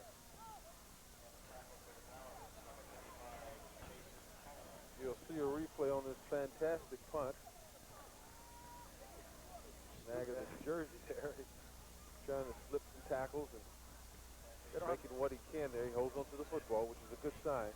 They don't use the tearaway undershirts in this league. sort of a ragtag uniform bunch. Some of them got their shirts tucked in, some of them are out, some are wearing undershirts. That's the last game of the season. Everybody's going to the playoffs, so this is just a game of pride. But the Colonels are going to have some pretty decent field position. They're starting off at the 48-yard line. First down and 10. They're down by 4. 8 minutes, 14 seconds left to go in the third quarter. There's a good shot of Ryan Schneider, the top-rated passer in the county. He's got John Campbell and O'Neal Sandiford behind him. He's got two wideouts split to the bottom. Play action, looking to the sideline. Fires across the middle, got Beard, and it's almost picked off. Hessing. Great play by number 51, Willie Hessing. Hessing was all over that one. He's going to kick himself after he sees this film. That ball was going the other way. Snyder zinged it in there, too. That was a tough pass. Had Ortega open deep. That's going to bring up second down and 10 on the incomplete pass. Still going with the two-back set. Now they're split. Sandiford and Campbell. Two wide receivers split to both sides. Schneider going to pass again. No, inside give. This time it's to Campbell. Campbell squirts up the middle for a gain of about 6 before he's brought down across midfield at about the 45-yard line. Great play by John Campbell. Good fake by Schneider. See here, he's going to fake the pass and give to Sandiford. Picks up about 7 or 8 yards. Good play. So that's going to bring up third down and about 4. Clock still ticking with about 7.5 minutes to go.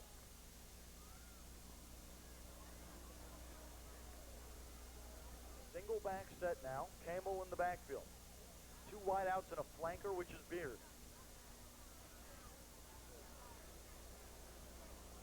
Schneider, the pass, fires to the sideline, has Ortega. Ortega, 5 yards, 10 before he's brought down, out of bounds at about the 34-yard line. Plenty of room for the first down.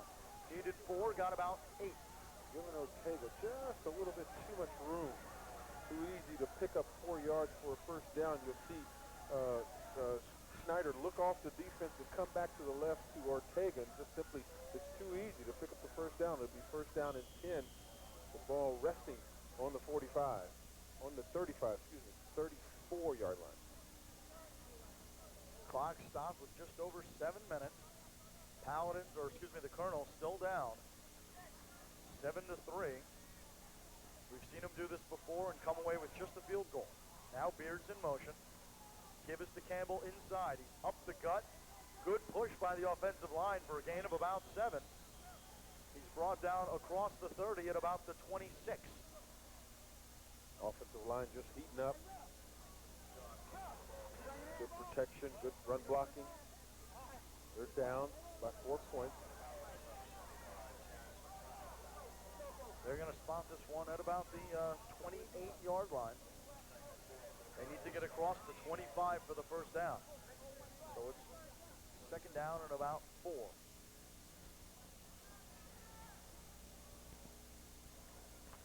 Clock still ticking with about 6:30 to play in the third quarter. One wide receiver, Ortega splits at the top of your screen. That's Beard in motion. Play action fake. No, it's an end around. It was a give to number 6, Travis Madison, but Madison stopped at the line of scrimmage. Now a late flag comes in. Not much there. Fraction of some sort here. It's another personal foul. Be a late hit. It's going to be crazy.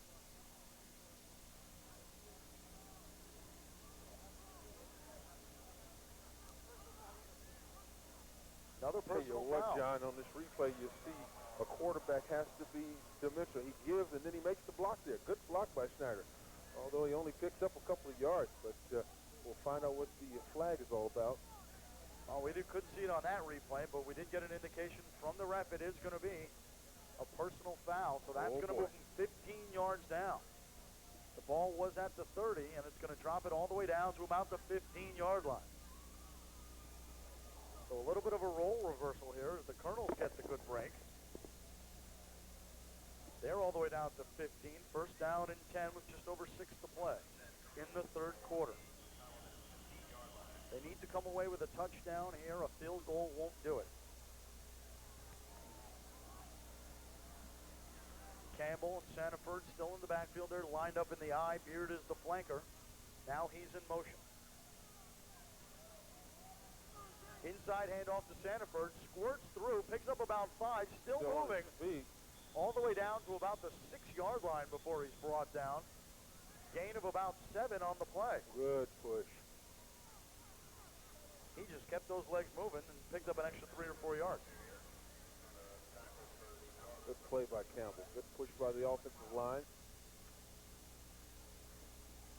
Looks like Ortega's going to come out for a breather. So it's going to be 2nd down and about 3. Ball resting on the 7-yard line. They can get a 1st down without getting a touchdown. They need to get to about the 4. And we've got a timeout on the field, an official timeout. So we're going to stay here and see what they got. I think they're just working on some equipment. Working on a helmet over there, it looks like.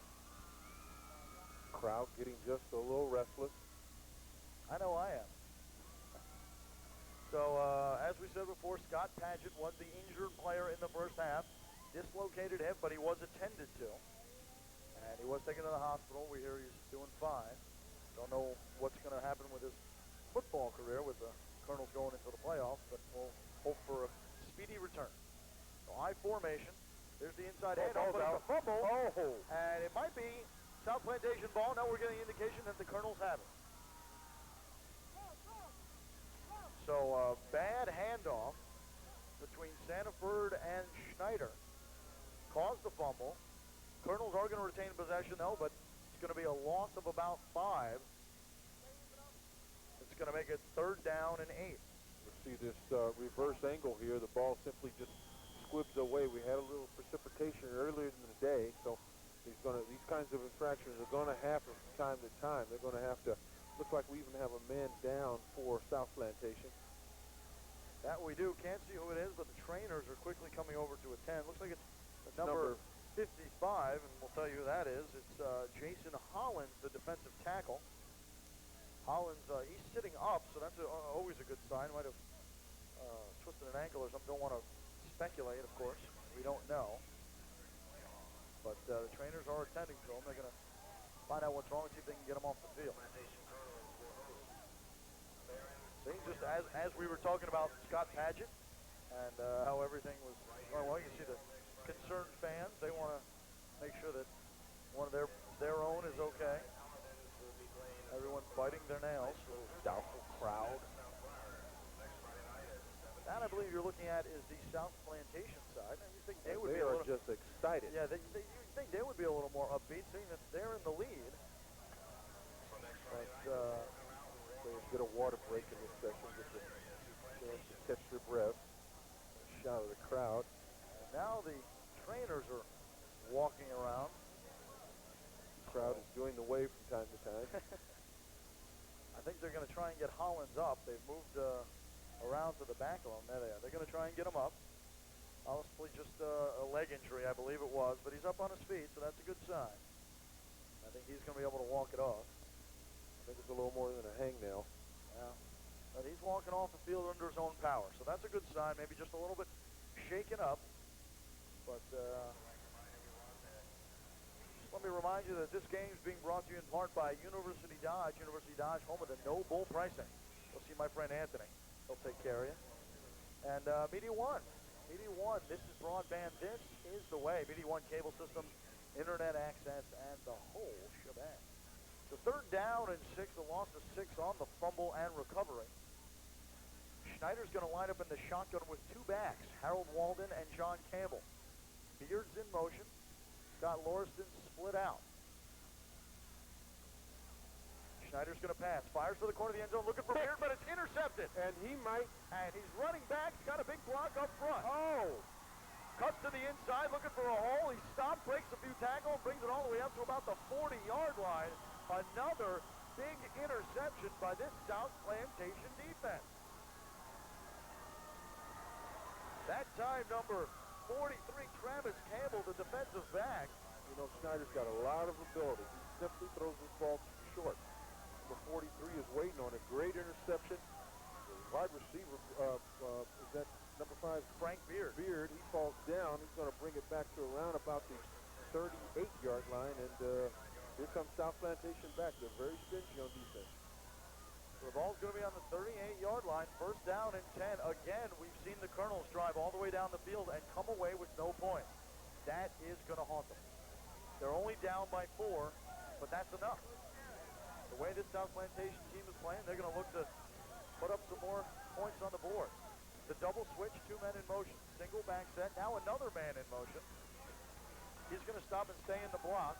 Inside handoff, a lot of room, still on his feet is Patrick Lewis, and he brings it up to about the 45-yard line. Pickup of about 6 on the play. Nice cut by Lewis. You'll see here, it looks like a trap play. Number 75 kicks out before the defense knows it. He's in the teeth of the defense behind the linebacker. Nice play by number 24. Nice cut. Clock ticking with under 3.5 minutes to play in the third quarter. South Plant still on top, 7-3. They have the ball second down and 4 at their own 45. I formation. Now a double switch once again. Got to get set. Everyone's set. There's the snap. Oh. It's going to be the option play. Kick out to Lewis. He's got Lewis on the outside. He's got a big hole. Comes to the sideline. He's at the 35 and down to about the 30-yard line where he's knocked out of bounds. Great play by Patrick Lewis. No. Flag on the play. No. And this is by the quarterback. You can't taunt. You simply can't taunt. Another late flag, and it's for jawing. Not very smart. Not very smart at all. He's a little emotional. We understand that, but you can't taunt. You'll see here, great pitch out. Rolls around the outside, around the corner.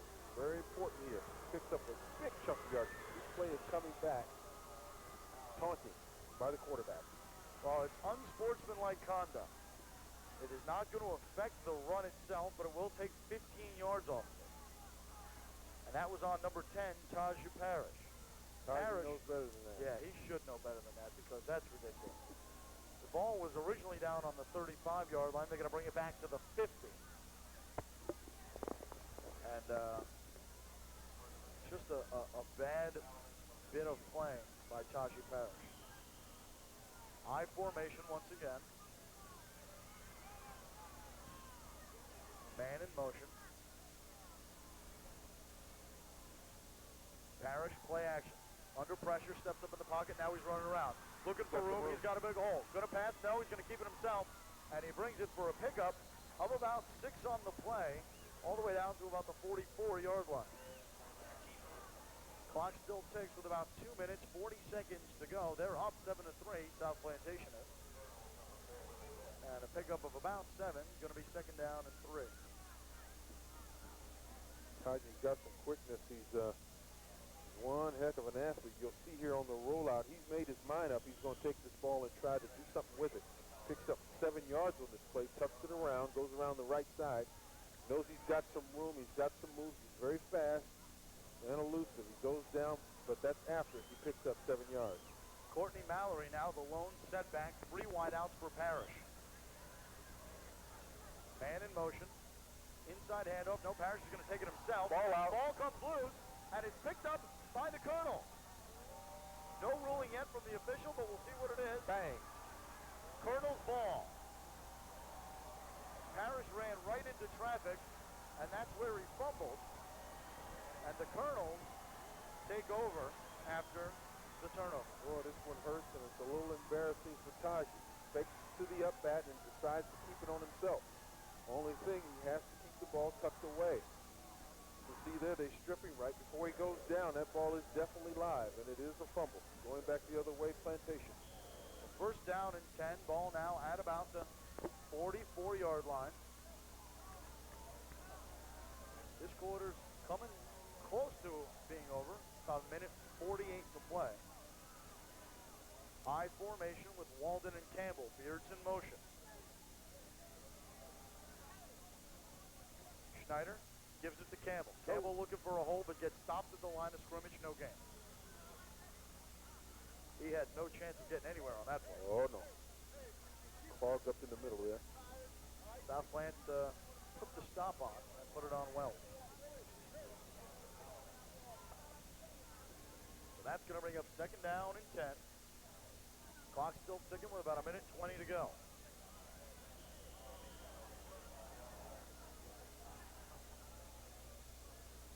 Schneider, the top-rated passer in Broward County. Haven't seen him pass too much so far in this game. They need to hurry up here. And we certainly haven't seen him throw a touchdown pass. He's in the shotgun with Campbell. Gets the snap, looks for the sidelines, finds Beard. Beard would have had a big pickup. There was no one around him, but he slid out of bounds across midfield at about the 48-yard line. Not enough for the first down. Still needs another 2 yards. See here Schneider in the short shotgun. He just steps back 2 steps and fires. Picks up about 5 or 6 yards. It's still, no, excuse me, it's going to be 3rd and 2. 40 seconds before the 4th quarter. So the clock will stop with 40 to go in the 3rd because of the out of bounds. Schneider still in at quarterback. I formation, Campbell, Walden. Beard split out along with number 80, Darren Clark. There's the give to the speedy Walden. Walden hits the pack and might have picked up the first down.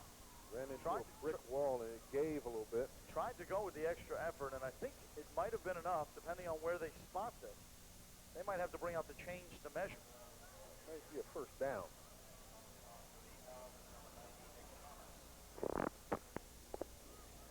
And they are going to call for the change. We're going to have to look at this. It's close. Regardless, I think the Colonels have to go for it.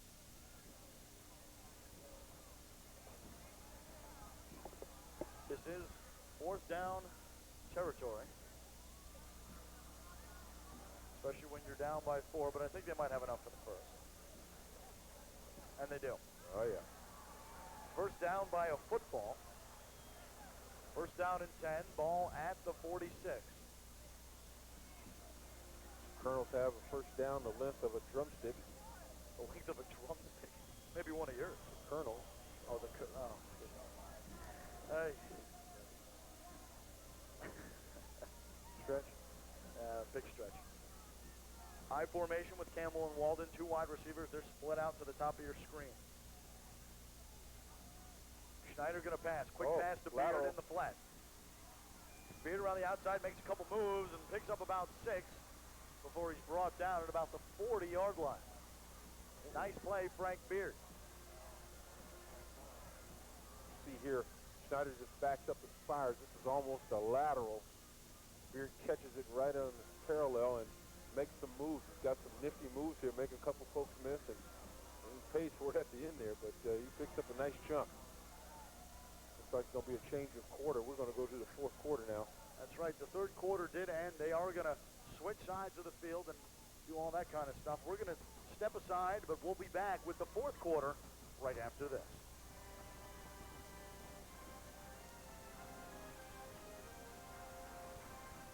And up to now, I've been telling you how to get to University Dodge in Davie, between Sterling and Griffin on University Drive. But now I'm going to give you a reason. We have just made a special purchase of Caravan, Neon, and Stratus. And here's a perfect example. This Stratus, $11,988 after rebate. That's right, $11,988 after rebate here at University Dodge in Davie. And don't forget, with any purchase, you get to take Dodger home. But no bull. And you know what, Roy? That's no bull. John Levine, Roy Foster back with you here. South Plantation still on top, 7-3. But the Colonels are driving. They've got the ball first down and 10 at about the 39-yard line on South Plant side of the field, which has now been switched because of the change of quarter.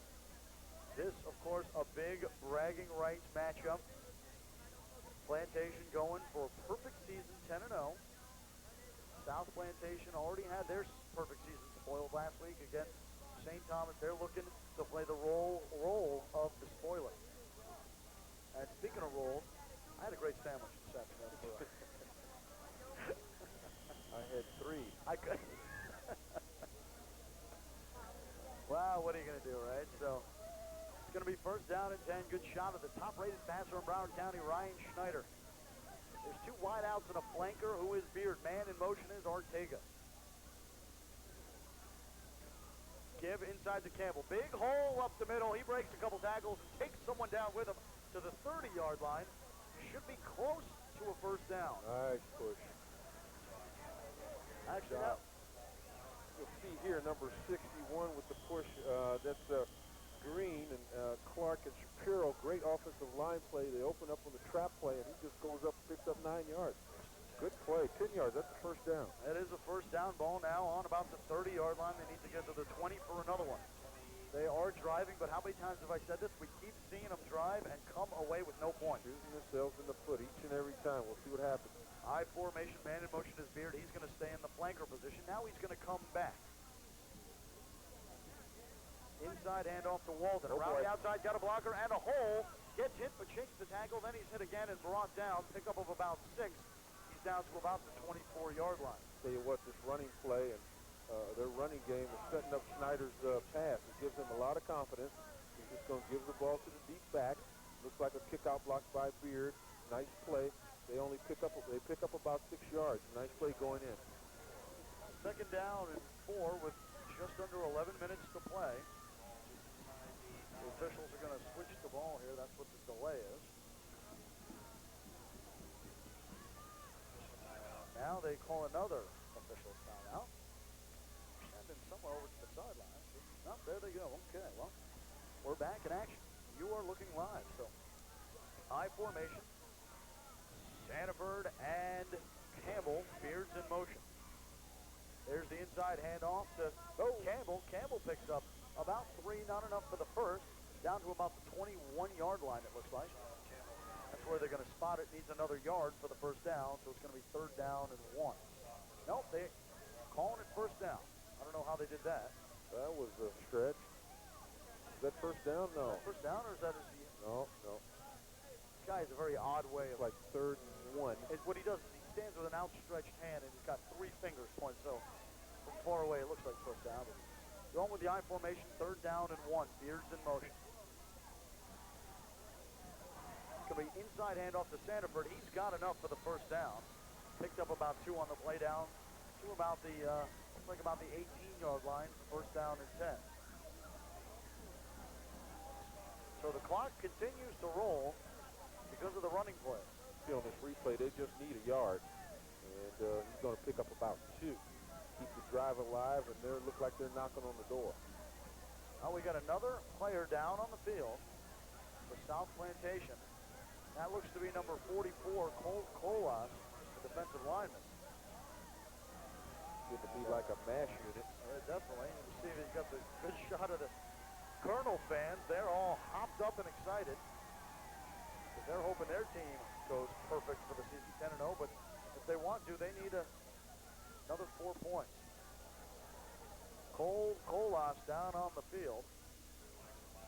They're going to pick him up. He's in a lot of pain. He's in a lot of pain now. Yeah, they don't, I don't know what they're working on there. It looks to be his leg or maybe his thigh, but see him grimacing, so hopefully everything will be all right. They'll be able to get him off the field, potential, maybe he'll be back in, but the way he was grimacing, I don't think so. Well, these teams have played 20 games, and there's only been 1 loss, and we've had 1 player already carted off to the hospital, so, and a couple of more little injuries throughout the game, so it's, this is that kind of football game. Very physical, very tough, some big plays, low scoring. Well, they got Coles up, and he's trotting off, however, gingerly. You can see he injured, looked like maybe his calf muscle. Or he's got the wrong size shoe on. So, he's off. That's going to bring up first down and 10. Ball now at about the 19-yard line. Man in motion is Beard. I-back formation. I'm out. And Schneider's going to call timeout. He didn't like what he saw. So with Plantation's timeout, Roy and I, we're going to take a timeout. South Plantation still on top, 7-3. We'll be back to PAL Field for the rest of the 4th quarter after this.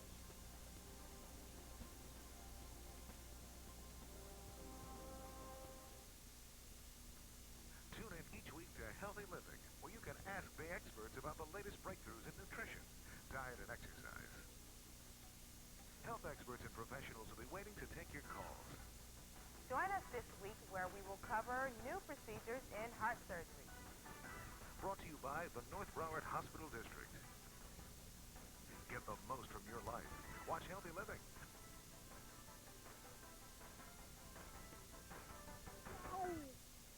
John Levine, Roy Foster back with you here at PAL Field. The team's still in a timeout, but while we got a second, Roy, you know where we're going to be next week. Back at our old haunt, Lockhart Stadium. The place we love to do games at. Why? Air conditioning. But it's going to be a playoff game, our first one of the season, Dillard and Spanish River. So it should be a great one. Spanish River coming down from Boca. And we've seen the Dillard team play, but not Spanish River. There's the pitch out to Sanford. Sanford around the outside. Got a big hole. There's a player waiting for him. But he's able to pick up about 4 yards before he's brought down at about the 15-yard line. John, you'll see here the pitch out. We used to call this student body right. Picks up about 4 yards. Not much there, but he's going to pick up about 4. It's going to be 3rd and 1. John, let us not forget, at the conclusion of this game, we're going to have the Media One player of the game. That's right. We're going to have to decide. It's been kind of tough. There's been some big plays and some big-name players. And there must have been a flag on that play somewhere towards the end. I didn't see it, but they're moving the ball back. So it'll negate the run and bring it back to about the 28-yard line. Clock in motion with 9:30 to play in the game. It's going to be 1st down and 19 for the Colonels. They got to get it inside the 9-yard line. They're at the 29. Schneider's in the shotgun. Man in motion is Ortega. He's back there with Campbell. Ortega comes across now. 3 wide to the bottom. Schneider pass. Ortega open. Comes across down to about the 15 before he's out of bounds. Nice pickup there by Roy Ortega. Ortega's smooth as silk. Schneider knows where to put this ball. He's a big target, number 84, your wide out on the right side. Got some nice moves, good stiff arm there, picks up a few yards. Nice play. Down to about the 19. So it's 2nd down and 12 for the Colonel. Schneider's still trying to decide what to do. Haven't put the clock back in motion yet. The officials have the ball. They're deciding what to do later.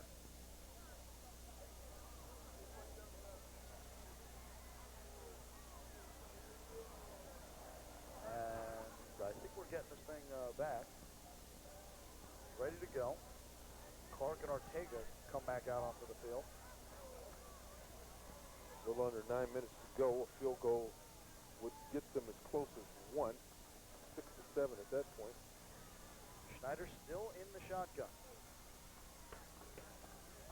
He's back there with Campbell. Pass over the middle. Great play. That one goes to Travis Madison, and he was wide open right over the middle. Nobody. And that should be enough for the 1st down. And it is. They're going to move the chains. So it's going to be 1st down and goal from about the 7-yard line. I can't, but you see on this reverse angle that Schneider just falls back and he's inside the flat. It's like a large screen up the middle, and nobody's near him. He just turns around and picks up about 15 yards. They're going to be on, it looks like maybe the 6-yard line. Well, 1st down and goal from about the 6. Schneider's got 2 backs behind him. There's the pitch out. Goes to Walden. Walden tries to cut it upfield. Gets down to about the 4 before he's stopped. Maybe even as close as the 3. That's going to bring up 2nd down and goal with 3 to go. They're knocking on the door. They were knocking on the door earlier and mishandled the... Well, there was an interception, actually. 2 interceptions when they were knocking on the door. There was interception, and then there was the missed fumble. Yeah, that's right. There was a fumble way down in the red zone. So we'll see what happens here. See if they can punch it in. I'm going to call it 2nd and 4. Their red zone offense has been very poor tonight. it in the red zone many times, but have only been able to put up 3 points. Second down and goal. Schneider, the give is to Sanford. Sanford, the hole closes quickly. Nada. Gets down to about the 3, maybe back to the original line of scrimmage. And I think the ball came loose.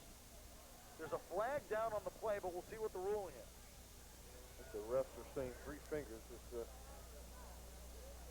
But the Colonels may have the ball back, resting on around about the 3.5. Don't know what the flag was all about. I think they just like throwing them. I think they do too. Sanford's going to come out. No Walden penalty. and Al-Harimi is in, along with Campbell in the triple I. We've seen this one before.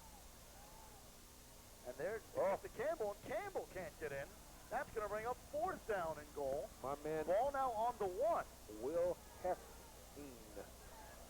Nice play. Well, what do you do here? Well, you've got 6:41. A field goal doesn't help you. Looks like they're going to go for it. They did this last time and got shut down. Schneider's calling for Beard. Al-Harimi comes out. 4th and goal, crucial play at this point. They've got a split back set. Now single back set with 2 flankers. One's Walden, the other's Beard. There's the reverse. Beard around the outside. No one's there, and he's in for the touchdown. Wasn't close, but he got in. Beard was close to not making it, but he was able to sneak the ball over the line. And he better get to that end zone. They're going to call him for celebration. Oh, yeah. Remember, this is for bragging rights. Plantation against South Plantation. And they're already bragging, even though the game's not over. Oh, it's far from over. We've got a lot of time left on the clock. Intriago in to kick the point after touchdown. Snap down, kick up, and good. So that's going to make it 10-7 now. The Colonels taking over the lead. They haven't led since the first half when they were 3-0, but now they have the lead by 3. You'll see Schneider reverse out and give to Beard. He'll take the long route, try to get to the outside, and he does. It cuts back. And just makes it in the end zone. Nice play by Beard. They're going to go up by 3 points. It's going to be 10-7 with a little over 6 minutes to go in the 4th quarter. Well, South Plan has got their work cut out for them. They need to get this ball and get a quick score going, which really hasn't been their forte. They got a score on 2 big plays earlier, but they really haven't been able to methodically put anything together. We've seen Plantation fake the onside kick every single time. Let's see if they decide to do it here.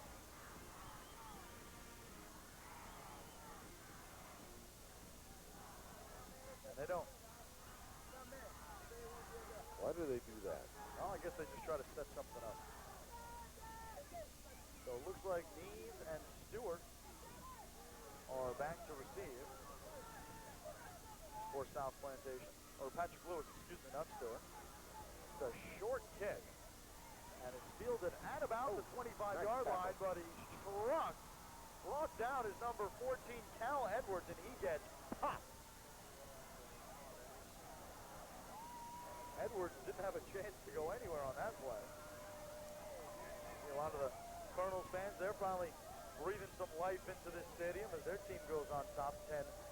They got a long ways to go. 6 minutes to play. South Plan has got the ball at about the 25-yard line. They need to go 75 yards for the score. Field goal will tie it. Touchdown, most likely, will win it.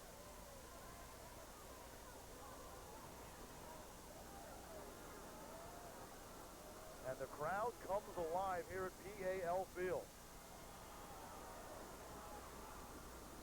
Parrish, inside handoff. Oh, face mask on the play, but I don't see a flag. Big hole open over the middle, and a few flags do come down. They should be for a face mask. Vinny Neves on the carry.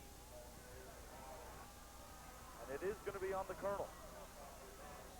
So not only do they get the pickup of about 10 yards, they're going going to get another 15 for the face mask.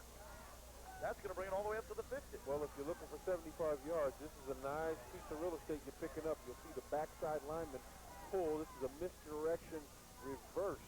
Goes to the outside, and you see the snag there. You can't do that. That's definitely for 15 yards. And he tacks on 15 yards after this nice run. He stays on his feet.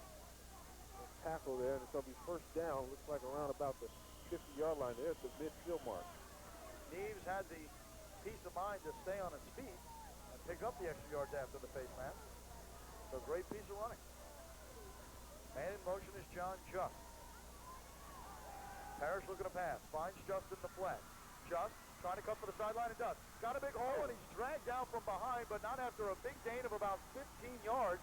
Brings it all the way down to the 35-yard line. All positive plays, John. All positive plays. Well, we haven't seen this team in 3 quarters. All Wow. of a sudden, they came to play. Nice roll out, and just finds his man right here in the flat. Nice catch. This is composure. This is a balance. Picks up another first down. The ball now at about the 36-yard line. First down and 10. 5 minutes, 30 seconds left to go in this game.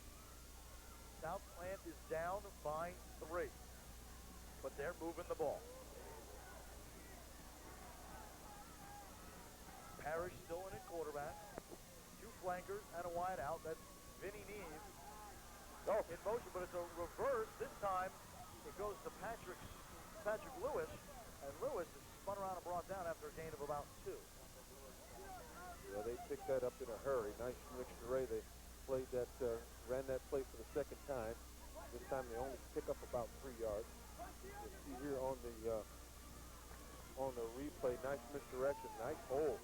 But number 3, nice tackle there by Talley. The ball's going to be at the 28-yard line. Second down and about 9. 2 flankers, 1 back. Man in motion is Lewis. Parrish, play action. Going to pass it. No, he's going to take it himself. He's looking for room. Fires down the sideline. Oh, It's yeah. caught, but he's knocked out of bounds after about a 5-yard pickup. Courtney Mallory, the receiver, gets the ball down to about the 31-yard line. Nice play. Look at that. Nice fake, nice block. Goes out in the flat. Got plenty of time. Rolls out, finds an open man in the flat. Nice lick, though, at the end there. First down. Sorry, that's 2nd and 9. Second and 9.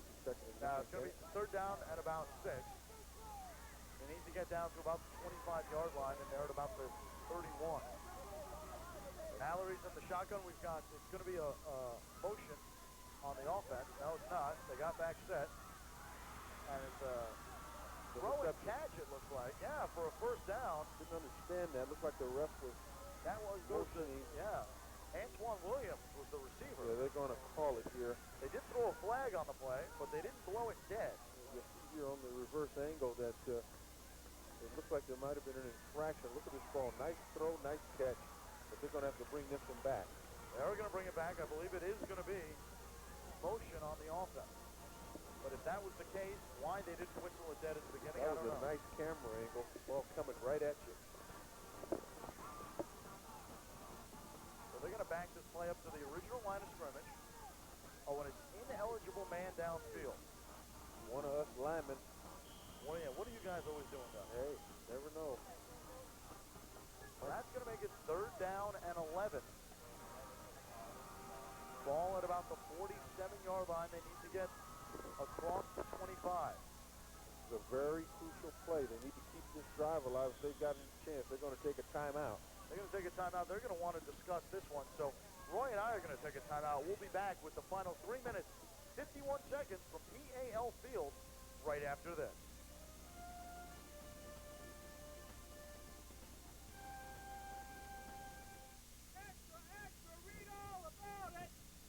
Abbott Appliance will not be undersold. We absolutely guarantee the lowest prices on all major brand appliances.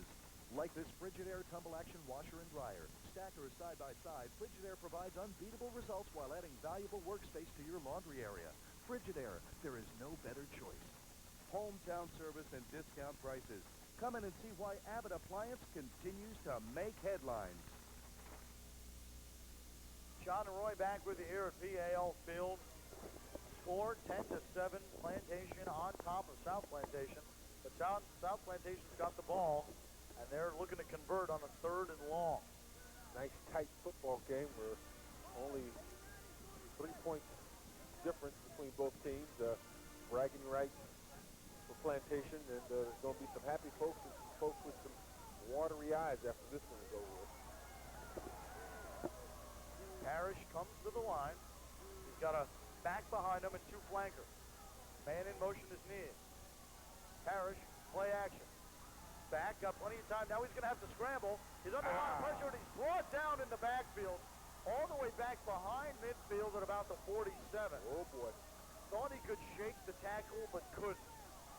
And he's sacked for a loss of about 13. John, this just might be the game. He waits too long. He's trying to find a receiver open. He knows he's got a lot of speed and a lot of athletic ability. But here come the Colonels. They stack him, and that's a big loss. They're going to have to go for it, too. Oh, I think they're going to bring in Gabriel Castro to punt. 3 minutes, 16 seconds left to go. Or rely on their defense. Okay. They're going to see if the defense can hold them. Maybe they can get the ball back. Probably a nice kick. Here comes the quarterback now. Well, maybe they are going to go for it. Yeah, they changed their minds, trying to mix up the Colonel. He's got to take a timeout. Clock is going to stop here. We'll see why. Delay a game on South Plantation. That's going to back them up another 5 yards. I can't imagine that they're going to go for it here. I mean, they got the ball. It's all the way on their side of the field at about the 43. They need to get all the way across midfield down to the 25 for the first down. And now they're going to bring in Gabriel Castro to punt it, and that's exactly what he's going to do. Willie Webb deep for the Colonels, as well as Patrick Stewart. It looks like Webb is going to fill. No, he's going to let it bounce. And it takes a deep bounce all the way down. He fills it at about the 5. And this would be big for South Plantation if they can contain it back there. And they do, plus a flag on the play. Oh, man. So it's going to be holding. It's going to be holding on Plantation. They already had got the ball pinned back inside the 5, and that's going to push them back all the way down to about the 2. Was clipping. Which is even worse, but it's still only half the distance. So they're going to spot this at the Colonel's 2. So South Plantation has, you know, if any of their prayers were answered, it was this one. Yeah, that's what you want when you got just only about a little under 3 minutes to go. I mean, even if they could just stop them here and get them to punt it away, they would still be in pretty good field They'll position. have excellent field position if they can stop them 3 and out. Southland, all they need is a field goal to tie it up and send this one into OT. And of course, you know, that would be the route that they would take.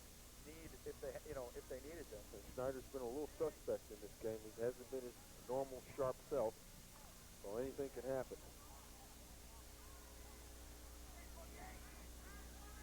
So it's going to be first down and 10 from the 2. Schneider inside, handoff to Campbell. Got some running room over the middle, shakes a few tackles, and picks up about 7 yards. Nice. Keeps the clock running. Keeps the clock moving, and it brings up second down and about 2. Gets that ball all the way up. Looks like to about the, what is that, about the 12-yard line. Good play by the offensive line. Pepper, White, Shapiro, Green. And they're going to measure this one, actually. It was close enough that they're going to bring out the chain. So that'll stop the clock for the measure.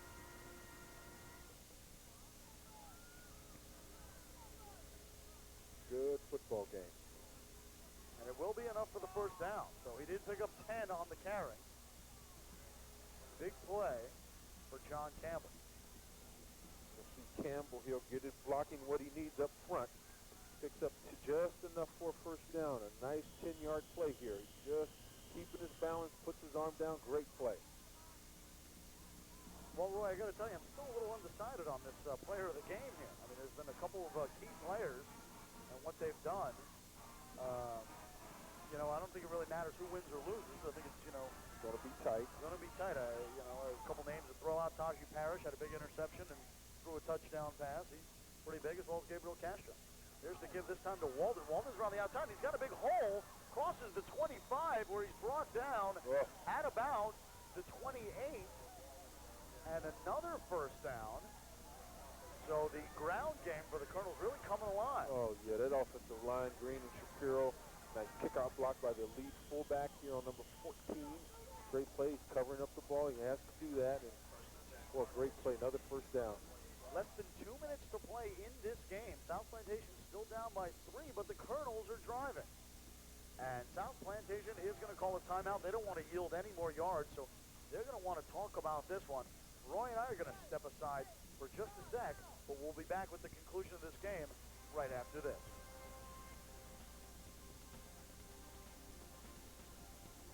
Your hometown station is now your hometown news station. Each hour, count on Channel 19 to cover the stories that matter to you most.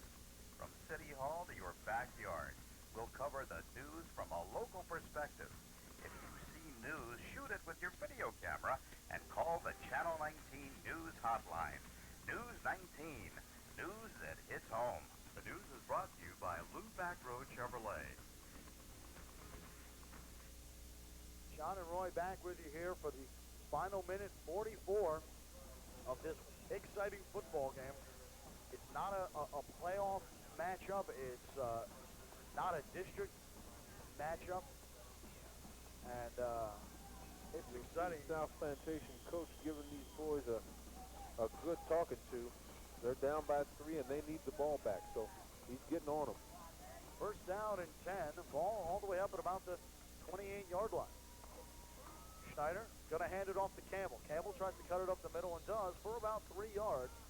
Stopped as he crosses the 30, maybe down to about the 31. That's going to make it second down and about 7. South Plains going to have to call another timeout here, and they do. So we're going to take another timeout, Roy. I think we'll step aside, but we'll be back right after this.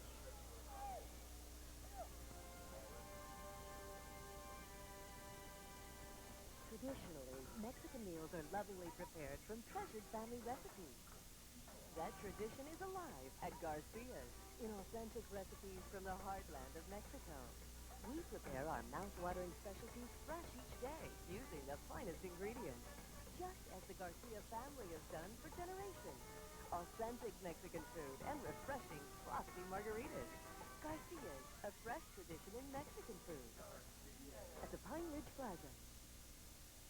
John and Roy back with you. It's about a minute 31 to go in the game. Good shot of the Colonel sideline there. Everyone's starting to get pumped up. They can smell a victory here and smell a perfect season.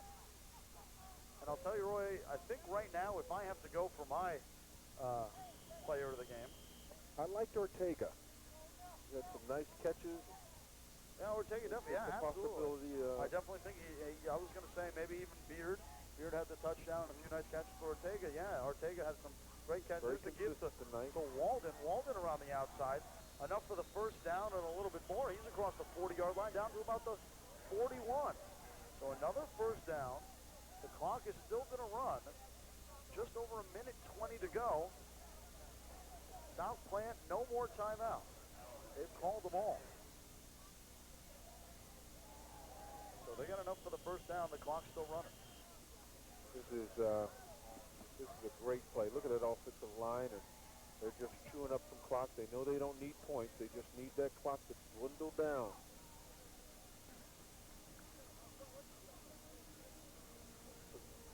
Clock ticking down to about a minute to go. Colonel's going to use up all the time that they can. They're definitely going to keep this one on the ground. I don't think they're going to put it up in the air. There's a penalty flag, delay a game. No, actually, it's going to be an offside.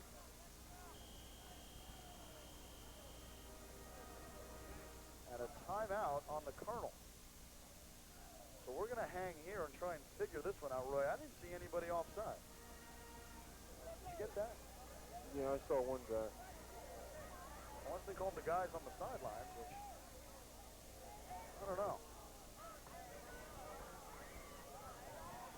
Well, it's been an interesting regular season, I got to tell you that. We've done about 9 games so far, and it was fun fun. We did miss our first week way back week 1 when it was pouring rain over at Deerfield, and they decided not to play the game. But we've had some interesting times. I'll tell you, probably the most interesting was that day before Halloween game over at Piper for their homecoming. Very exciting. And this has turned out to be one nail-biter type game.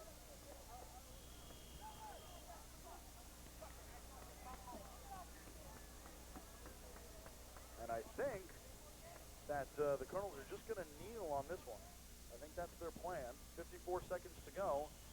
And Schneider's going to kneel on it, only I think we have a dead ball foul. Nope, no foul on the play, so the clock's going to tick. Just over 40 seconds to go. And Roy, what do you think about this player of the game? Well, this is actually a tough call. Definitely is. I think we're going to let the booth call it this time. My understanding of I think Ortega should get it. Ortega, yeah, that's what I thought too. Yeah, I think we should give it to Ortega. So number 84, Roy Ortega, the wide receiver, our player of the game. We'll be presenting him the award down on the field. This is a delay of game though on Plantation with 18 seconds left to go. And Plantation is 18 seconds away from going undefeated for the whole season, which, no doubt, is an exciting, exciting day.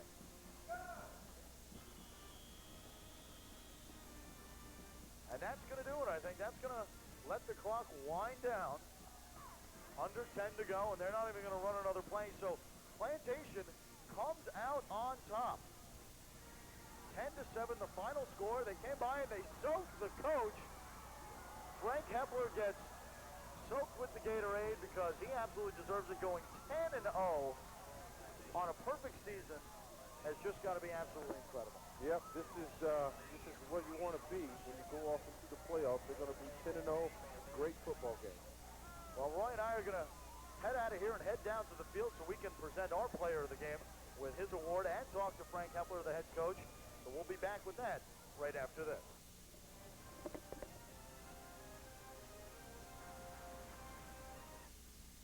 Heavy here, and up to now, I've been telling you how to get to University Dodge in Davie, between Sterling and Griffin on University Drive. But now I'm going to give you a reason. We have just made a special purchase of Caravan, Neon, and Stratus. And here's a perfect example. This Stratus, $11,988 after rebate. That's right, $11,988 after rebate here at University Dodge in Davie. And don't forget, with any purchase, you get to take Dodger home. That's so cool. Tune in each week to Healthy Living, where you can ask the experts about the latest breakthroughs in nutrition, diet, and exercise. Health experts and professionals will be waiting to take your calls. Join us this week where we will cover new procedures in heart surgery. Brought to you by the North Broward Hospital District. Get the most from your life. Watch Healthy Living.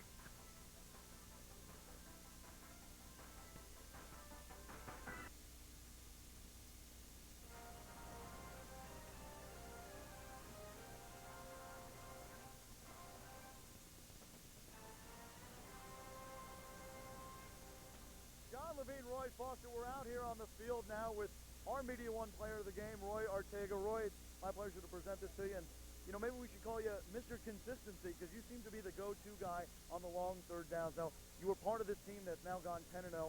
Describe that feeling to me. Well, it's a great feeling. Seeing how last year they were the only team to beat us, and we had to come out here. See how they were a good team.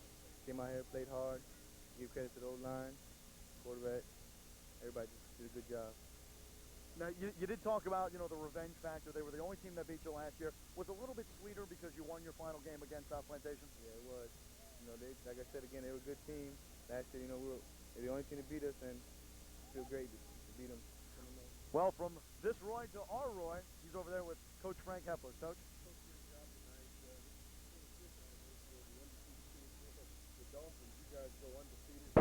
We're no longer men. We're nameless. Well,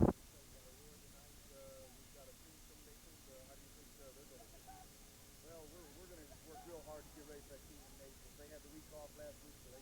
already. I know we went over to watch him a little bit. We're going to get after him. We got to get back to practice, get back to the basics. It's just great to get out of here with a victory. You know, anytime South Plantation play, you could have 2 0-9 teams, and it's going to be a battle. You know, every year I grew up and went to school here, and every year I can remember this game. It's always been a battle. So give our kids a lot of credit. They hung in there tonight, played tough, and came out with a victory. It was a hard-fought game tonight. You had a young man go down, carted off the field. Talk a little bit about that. Well, Scotty's a big part of our defense. He plays on our goal line offense, and you know, we'll have to make some improvements there, I guess. And we're just going to have our prayers, you know, towards Scotty, and hope that he pulls through and everything's okay for him. Best of luck to you. Back to you, John. Well, for everyone here that makes this game possible, for my man Roy Foster, Coach Frank Hepler, Roy Ortega, I'm John Levine. We'll see you next week when we bring you the playoffs right here on Channel 19.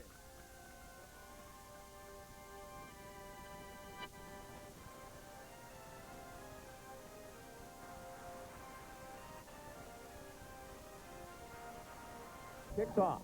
We'll have the highlights. We'll take you to the court to check in on one of Miami-Dade's top girls basketball teams. And our featured student athlete is one of South Florida's best cross-country runners, even though nobody knew just how good she was when the season began. It's all coming up next. High School Sports Show!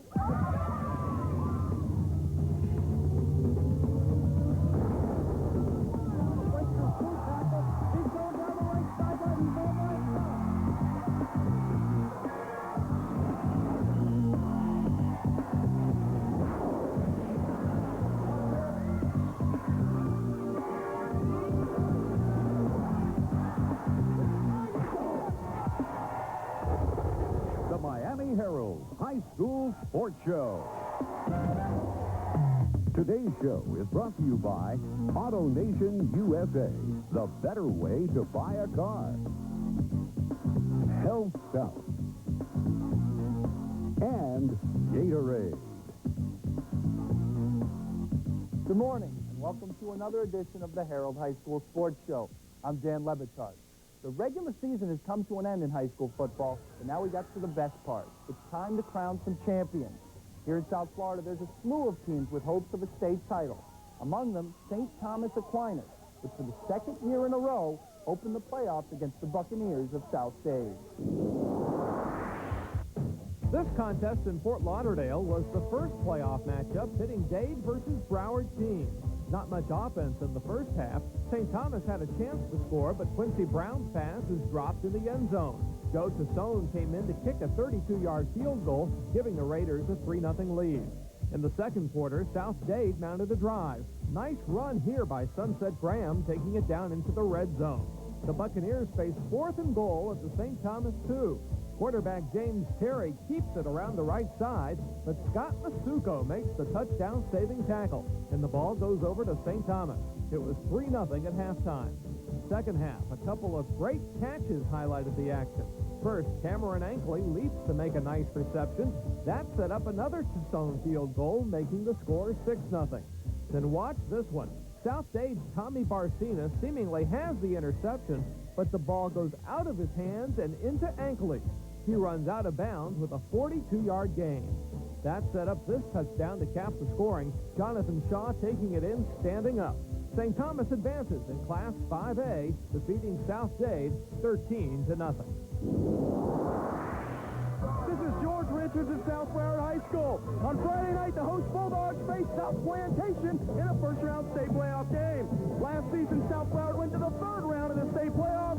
Their road back that way begins tonight. South Plantation got off to a bad start. Gabriel Castro's field goal was blocked by Justin Warner.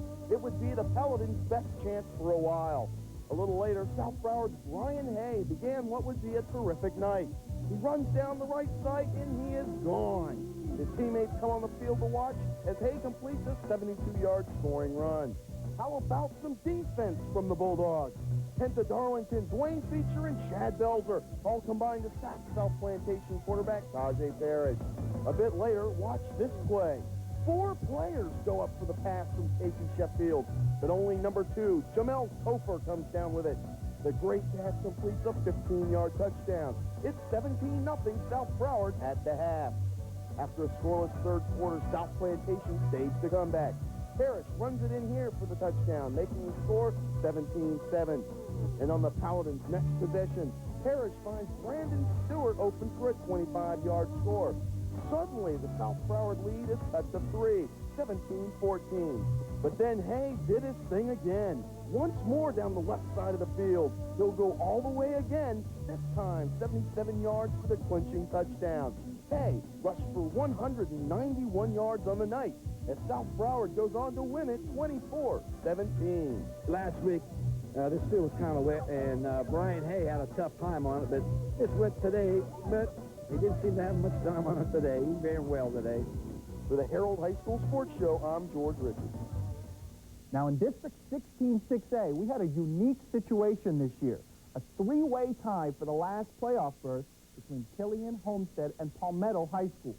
As a result, 3 teams took the field Monday afternoon to play a tiebreaker that would vault only one of them into the playoffs. As Don Mariuto reports, this affair had more than its share of thrills, tension, and strategy. How do you prepare a team for a game that may only last 2 plays? That was the challenge the coaches faced on this weekday afternoon, preparing for a 3-way Kansas tiebreaker. You know, we go in it just like we're going into a regular game. You know, it's a game situation. That's what we have to prepare our kids for. Like any football game, mistakes will ruin you, but in these things, they just knock the bottom out of everything. Even a little mistake like a bum snap, kick not kicked quite, or the way it should be, a block a little slow, can change the whole way the whole thing goes. We probably got 2 or 3 plays that we're going to run today, and that's basically all we're going to run. If we get in, we get in. We don't get in, we don't get in. We kick it. The first game, if you can call it that, pitted Killian against Homestead. Each team getting the ball on the 10 with 4 plays to score. Homestead did its job. Octavius Brady scored on the Broncos' second play. But Killian got a touchdown as well on the connection from David Perez to Malcolm Tatum. But the extra point to even the game at 7, blocked by Roderick Allen. Killian's season is suddenly over, and Homestead stays alive. Unfortunately, the Broncos can't celebrate for long. Just 20 minutes later, and they take on Palmetto. Once again, it's loser go home. After Homestead failed to score in 4 plays, Palmetto went for the win on first down. But Allen blocked his second kick of the day to keep the Broncos going. But Palmetto finally got its field goal on its next possession to take a 3-0 lead in the second overtime. And when Homestead fumbled on first down and Palmetto's Courtney Smith recovered, victory belonged to the Panthers. They go on to face Miami High in the playoffs. The linebacker made a big hit. The ball came loose. I knew if we get on it, we'll win the game. And I got it. We had the chance to win it with the first field goal. What we talked about mistakes, we didn't do it. You get down, the emotion goes like an elevator, and then you come back and you get a chance and you kick it and you're thinking, I hope that's going to be enough. But our defense has been great all year. We said right at the preseason we're going to win and die with those guys, and they forced a fumble and recover it. And the elation, you go from worry to elation. It's super. It's super. However, Palmetto's sit in the playoffs didn't last for long. The Panthers fell to Miami High Friday night, 34-21. Elsewhere, Carroll City scored 22 second-half points to eliminate Jackson. Southridge rolled over Coral Park. Maurice Sykes scored 2 touchdowns, intercepted 2 passes in Pace's win over Riviera Beach Suncoast. In Broward, Plantation had an easy first-round playoff victory, while Miramar scored 27 points in the 4th quarter to defeat Cape Coral Mariner.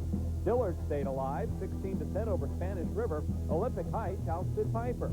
American Heritage upset the 3rd-ranked team in Class 2A, downing Glades Day. Gulliver topped Chaminade Madonna 17-7. Pinecrest was 10 better than Coral Shores, and Westminster Academy fell to Moorhaven 34-28.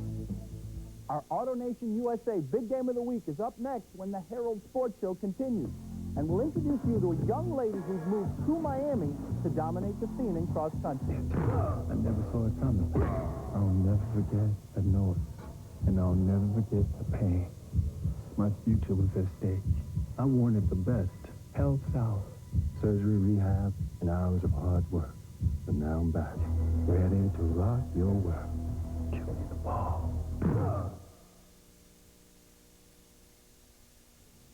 Welcome back.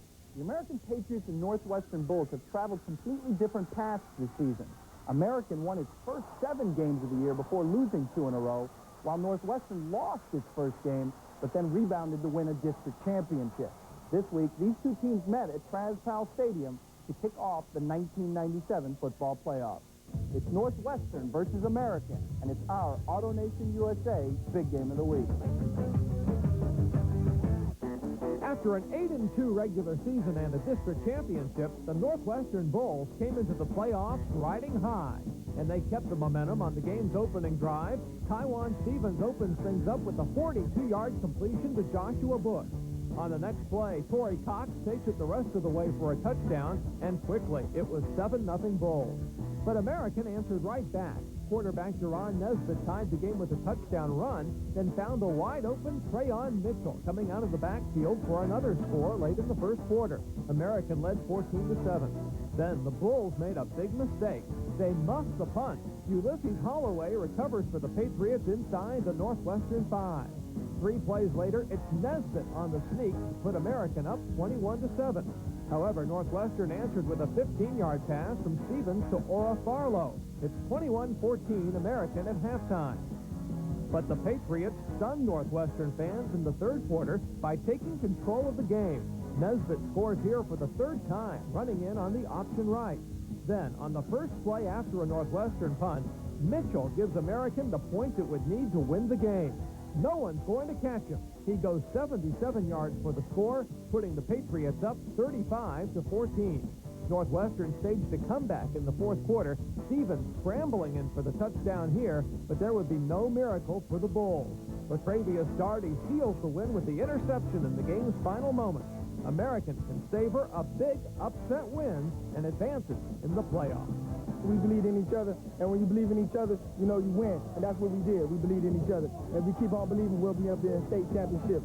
That's our goal. We're smaller than most teams we play, but we got a bunch of guys that try to make each other better and love each other up. And in anything, business, your home, anything, you can be successful if we'll do that. Now on to the playoff edition of our Miami-Dade and Broward rankings. Here's the top 5 entering the second round of the playoffs. American, with its win, moves into the number 5 spot. St. Thomas is at 4, Southridge at 3, Plantation holds at number 2, and Carroll City stays on top. Now let's change sports. On to Carroll City High School, where the Lady Chiefs basketball team hosted the Pioneers of North Miami. Carroll City started fast and never looked back. Sonia Cotton drives and feeds Ebony Johnson for the layup. Later, it's Jenny Waraboko on the fast break. She feeds Cotton for the basket. Cotton led Carroll City with 15 points, and the Lady Chiefs had a lead of 22-2 after one period. In the second half, more of the same. Latevi Stevens with the jumper, and later it's Johnson with the offensive rebound and the putback. She had a dozen points for Carroll City, which won this one easily, 54-11. Our Gatorade Team of the Week is coming your way next when the Herald Sports Show continues. But first, here comes the top moment from this week in high school sports. It's our Herald Sports Show Play of the Week. Our play of the week comes from American defensive back Latravius Darty. In the final seconds against Northwestern, with the game on the line, Darty makes a fantastic interception of the Bulls' desperation pass to seal the victory. That one propels American into the playoffs Friday against Southridge. Thank you, Latravius Darty, for our Herald Sports Show Play of the Week. Stay tuned for the Gatorade Team of the Week. Looking for the perfect job? Push me as hard as you can. I can surprise you. I will make it. Come on, challenge me.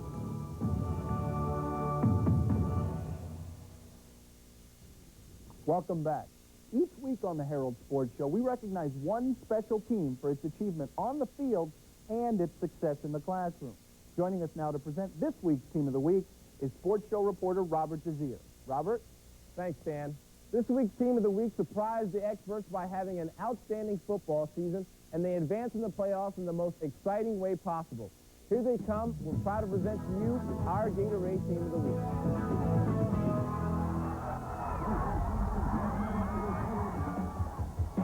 Who wouldn't be excited on receiving our prestigious award? The Palmetto Panthers are our Gatorade Team of the Week. Palmetto earned itself a bid into this year's playoffs by beating Homestead in a tiebreaker match on Monday. Hello, postseason. They work hard. They don't complain. They run their sprints. They play through injuries. They do a great job. They're just a super bunch of kids. That's why I'm so glad they had this little bit of success here, because they have deserved it. If it's one thing that veteran coach Jim Crow stresses more than hard work on the field, it's hard work in the classroom. It's academics before athletics. No grades, no play. If our grades aren't up to par, then you're not on the team. You know, it's definitely academic first. We all study together. You know, in a big group, you know, we keep our grades up. We make sure everybody stay on the same page. Our coach motivates us to get good grades in school, and we do our best in school, and that helps us out in the field, too. There's a special bond with the Panthers as a whole unit. This team comes together on and off the field. We come through together. We work as a unity, as a team, not known as an individual person. So we're a team, we're a family. Nobody's an individual here. We work as a family, as a unit, and we believe in that. And we always say the slogan we have is called Panther Pride and Panther Family. We've got a real togetherness attitude of Panther family, and we've just really come together as a team, and we've done everything we can to be the best we can. Congratulations to the Palmetto Panthers football team, our Gatorade Team of the Week. Palmetto's season ended Friday night with the playoff loss to Miami High, but I think you'll agree this team has laid a winning foundation for future Panther teams to follow. Dan, back to you. Thanks, Robert. This week in the Herald, it's time to recognize some of the outstanding athletes from the fall sports season. In Tuesday's Scholastic Sports section in both Dade and Broward, Herald writers Pedro Fonaboa and Raina Kaz will run down the all-county teams in high school volleyball and tell us which girls had the biggest impact and made the biggest plays of the just-completed season. It's the volleyball all-county team, coming up Tuesday in the Herald. When we return, we'll tell you about an outstanding cross-country runner from Miami who's overcome a lot just to compete at the high school level. But first, here are some more of the top student athletes in South Florida as we present another edition of the Scholastic Honor Roll. We begin at beautiful Mast Academy on Rickenbacker Causeway in Miami. Rachel Gerber has a 5.2 GPA and plays soccer for the Makos. Leanne Wong plays 2 sports and is captain of the water polo team. Mitchell Zellman is also a team captain in water polo and swimming and has a 4.45 GPA. And Joel Howell has a 4.2 GPA and captains the tennis team. Now on to Taravella High School in Coral Springs. Tennis player Seth Green has a distinguished resume that includes being named Student of the Year in Physics, Spanish, and Calculus. His teammate Glenn Shore is president of Taravella's Students Against Drunk Driving chapter and also tutors autistic children. Swimmer Jessica Box has a 4.57 GPA and is active in the German Club and Model United Nations. And football player Danny Moss will attend the University of Florida on an academic scholarship. His GPA, 3.95. Congratulations to all the athletes on this week's edition of the Scholastic Honor Roll. From Health South Doctors Hospital, this is a Health South Medical Minute with Health South Sports Medicine Coordinator David Park. Patella tendonitis is an overuse syndrome which occurs in the knee. It is most common in athletes who perform a great deal of jumping. You see this in athletes such as basketball and volleyball players, thus the nickname jumper's knee. Constant running and jumping places great stretching forces on the patella tendon. This may cause micro tears in the tendon that will result in an inflammatory condition. Treatment could include rest or at least a decline in high-impact activity. Icing the area, either with a bag of ice for 20 minutes or ice massage for 5 to 10 minutes, and increasing flexibility through the use of quadricep stretching, holding for 10 seconds and repeating 4 to 5 times will help relieve these symptoms. If these symptoms do not decrease, it is recommended that you contact your sports medicine specialist for evaluation and treatment.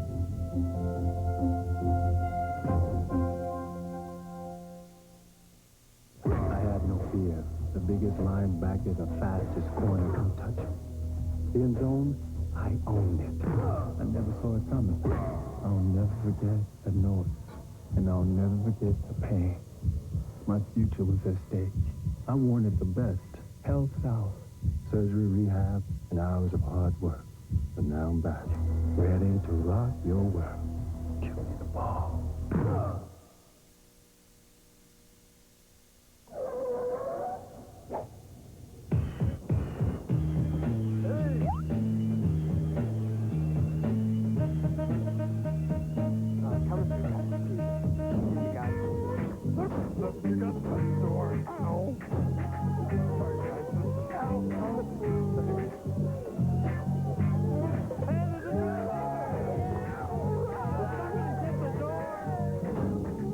They're all in there. Just call. In Instant gratification at AutoNation USA. It's the better way to buy a used car or truck with great low prices. Now even easier with no down payment and no monthly payments till February. You'll choose from a mega selection of reconditioned cars and trucks. Almost every make and model you can think of. Price to sell, guaranteed and warranted. Instant gratification at AutoNation USA. You'll do well to react instantly.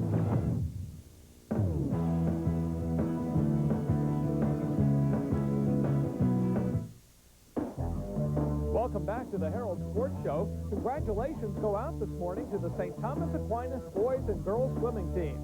They both won state championships in Class 5A Friday at the state meet in Orlando. And in cross country, congratulations to the boys teams from Columbus and Ransom Everglades and the girls from Gulliver. They all won state titles yesterday in Jacksonville. And finishing second in the girls 3A race, Ransom's Katie Ireland. With more about her, let's go back to Dan Levitard. You just heard how Katie Ireland performed yesterday at the state cross-country meet in Jacksonville. But 1997 has been a whirlwind season for the Ransom Everglades senior. Last year, she was unheard of in Florida, and she seemingly came out of nowhere to dominate the running scene this fall in Dade County. So where did she come from? You'll find out now as we present Katie Ireland, this week's featured student athlete. This is my kind of town, Chicago is. Last school year, the Chicago area was home to our featured student athlete, Katie Ireland, a star cross-country and track athlete at Lyons Township High School in the suburbs of the Windy City. Well, I think I was born with a natural gift of running, and I think I've improved a lot upon that gift, but something that for some reason was given to me, and was something that I just happened to be good at and improved upon. But Katie's high school career came to an end in Illinois when her father took a new job in Miami. So Katie said goodbye to Chicago and hello to Coconut Grove as she transferred here to Ransom Everglades. Well, we didn't broadcast the fact that she was here. You don't want to put a lot of pressure on a kid that you really don't know how they're going to handle competition, even though you have a pretty good idea. I had checked out her times on the internet from this last summer's Junior Olympics, 446, 1,500 meters. Pretty impressive, so I knew she was going to be good. And, yeah, she impressed you right from the first day. Katie won the season-opening Green Tree Invitational by 31 seconds and followed that up with a victory in the Youth Fair meet, firmly establishing her position on top of cross-country in Dade County. I really like running just because it's a sport I think you can always do, and you can always see improvement if you work hard at it. It's just so fun to stand in a crowd and know that that's my little girl that's out there doing her thing, and I guess there's always that you take the joys with your kids, and she certainly has provided a lot of joy as we've watched her run. But just over a year ago, Katie's career hit a crossroads when at the conference meet in Illinois, she failed to appear at the finish line. I was at the end, and she didn't come, and then having some of her friends run up and say, I think Katie's having trouble. Other competitors tapped me and like, Katie, come on, let's go, and I didn't respond. And once I finished, I went down, and clearly something was wrong. Katie was rushed to the emergency room and soon afterwards diagnosed with Wolff-Parkinson-White syndrome. An extra passageway was in her heart that caused rapid heartbeat and fatigue. Surgery corrected the problem, and doctors cleared Katie to run again. I became a stronger person because so many people held the strength within me. It just showed me that my teammates were completely behind me, and that's really what made it. Is it still even perhaps more special now to watch her than it was before? Oh, absolutely. We used to take a lot of things for granted that we don't take for granted anymore. And just knowing every race is a special race for Katie. Joining me now in the studio is Katie Ireland, the best female high school runner in Dade County. Katie, thanks for joining us. You got to tell me a little bit about what it was like the first time that you came out there and you're whizzing by everybody and they're like, who is this person? They're just looking at the back of your head, I guess, huh? It was kind of exciting to come into a new place and not really have any expectations of what I should do, or so it was kind of took people by surprise. It was fun. And though they sort of did recruit you kind of from Chicago, not really, but you ended up here from Chicago when your dad moved. Which do you like better? Do you like Chicago or Miami better? Do you miss Chicago a little bit, or do you like it here better? I miss it a lot, but I miss my team and I miss running for them. But I've made a lot of good friends here, and so running both places has been a different experience, but both positive. Well, on that note, missing your team and missing your friends, we've got sort of a little surprise for you here in the studio. I want you to check out that monitor with me, see if you can watch with me now. We're gonna play a little something for you. Hi, Katie! From the LT cross country team in LaGrange, Illinois. Good luck at state! Run fast! Go Heat! We miss you! Bye! They're dressed a little warmer than you are. That's your team, and they'd be very jealous of the way that you came dressed here to the studio, because you can't dress this way. Can't dress this way in Chicago, right? No. Thanks for joining us so much, Katie.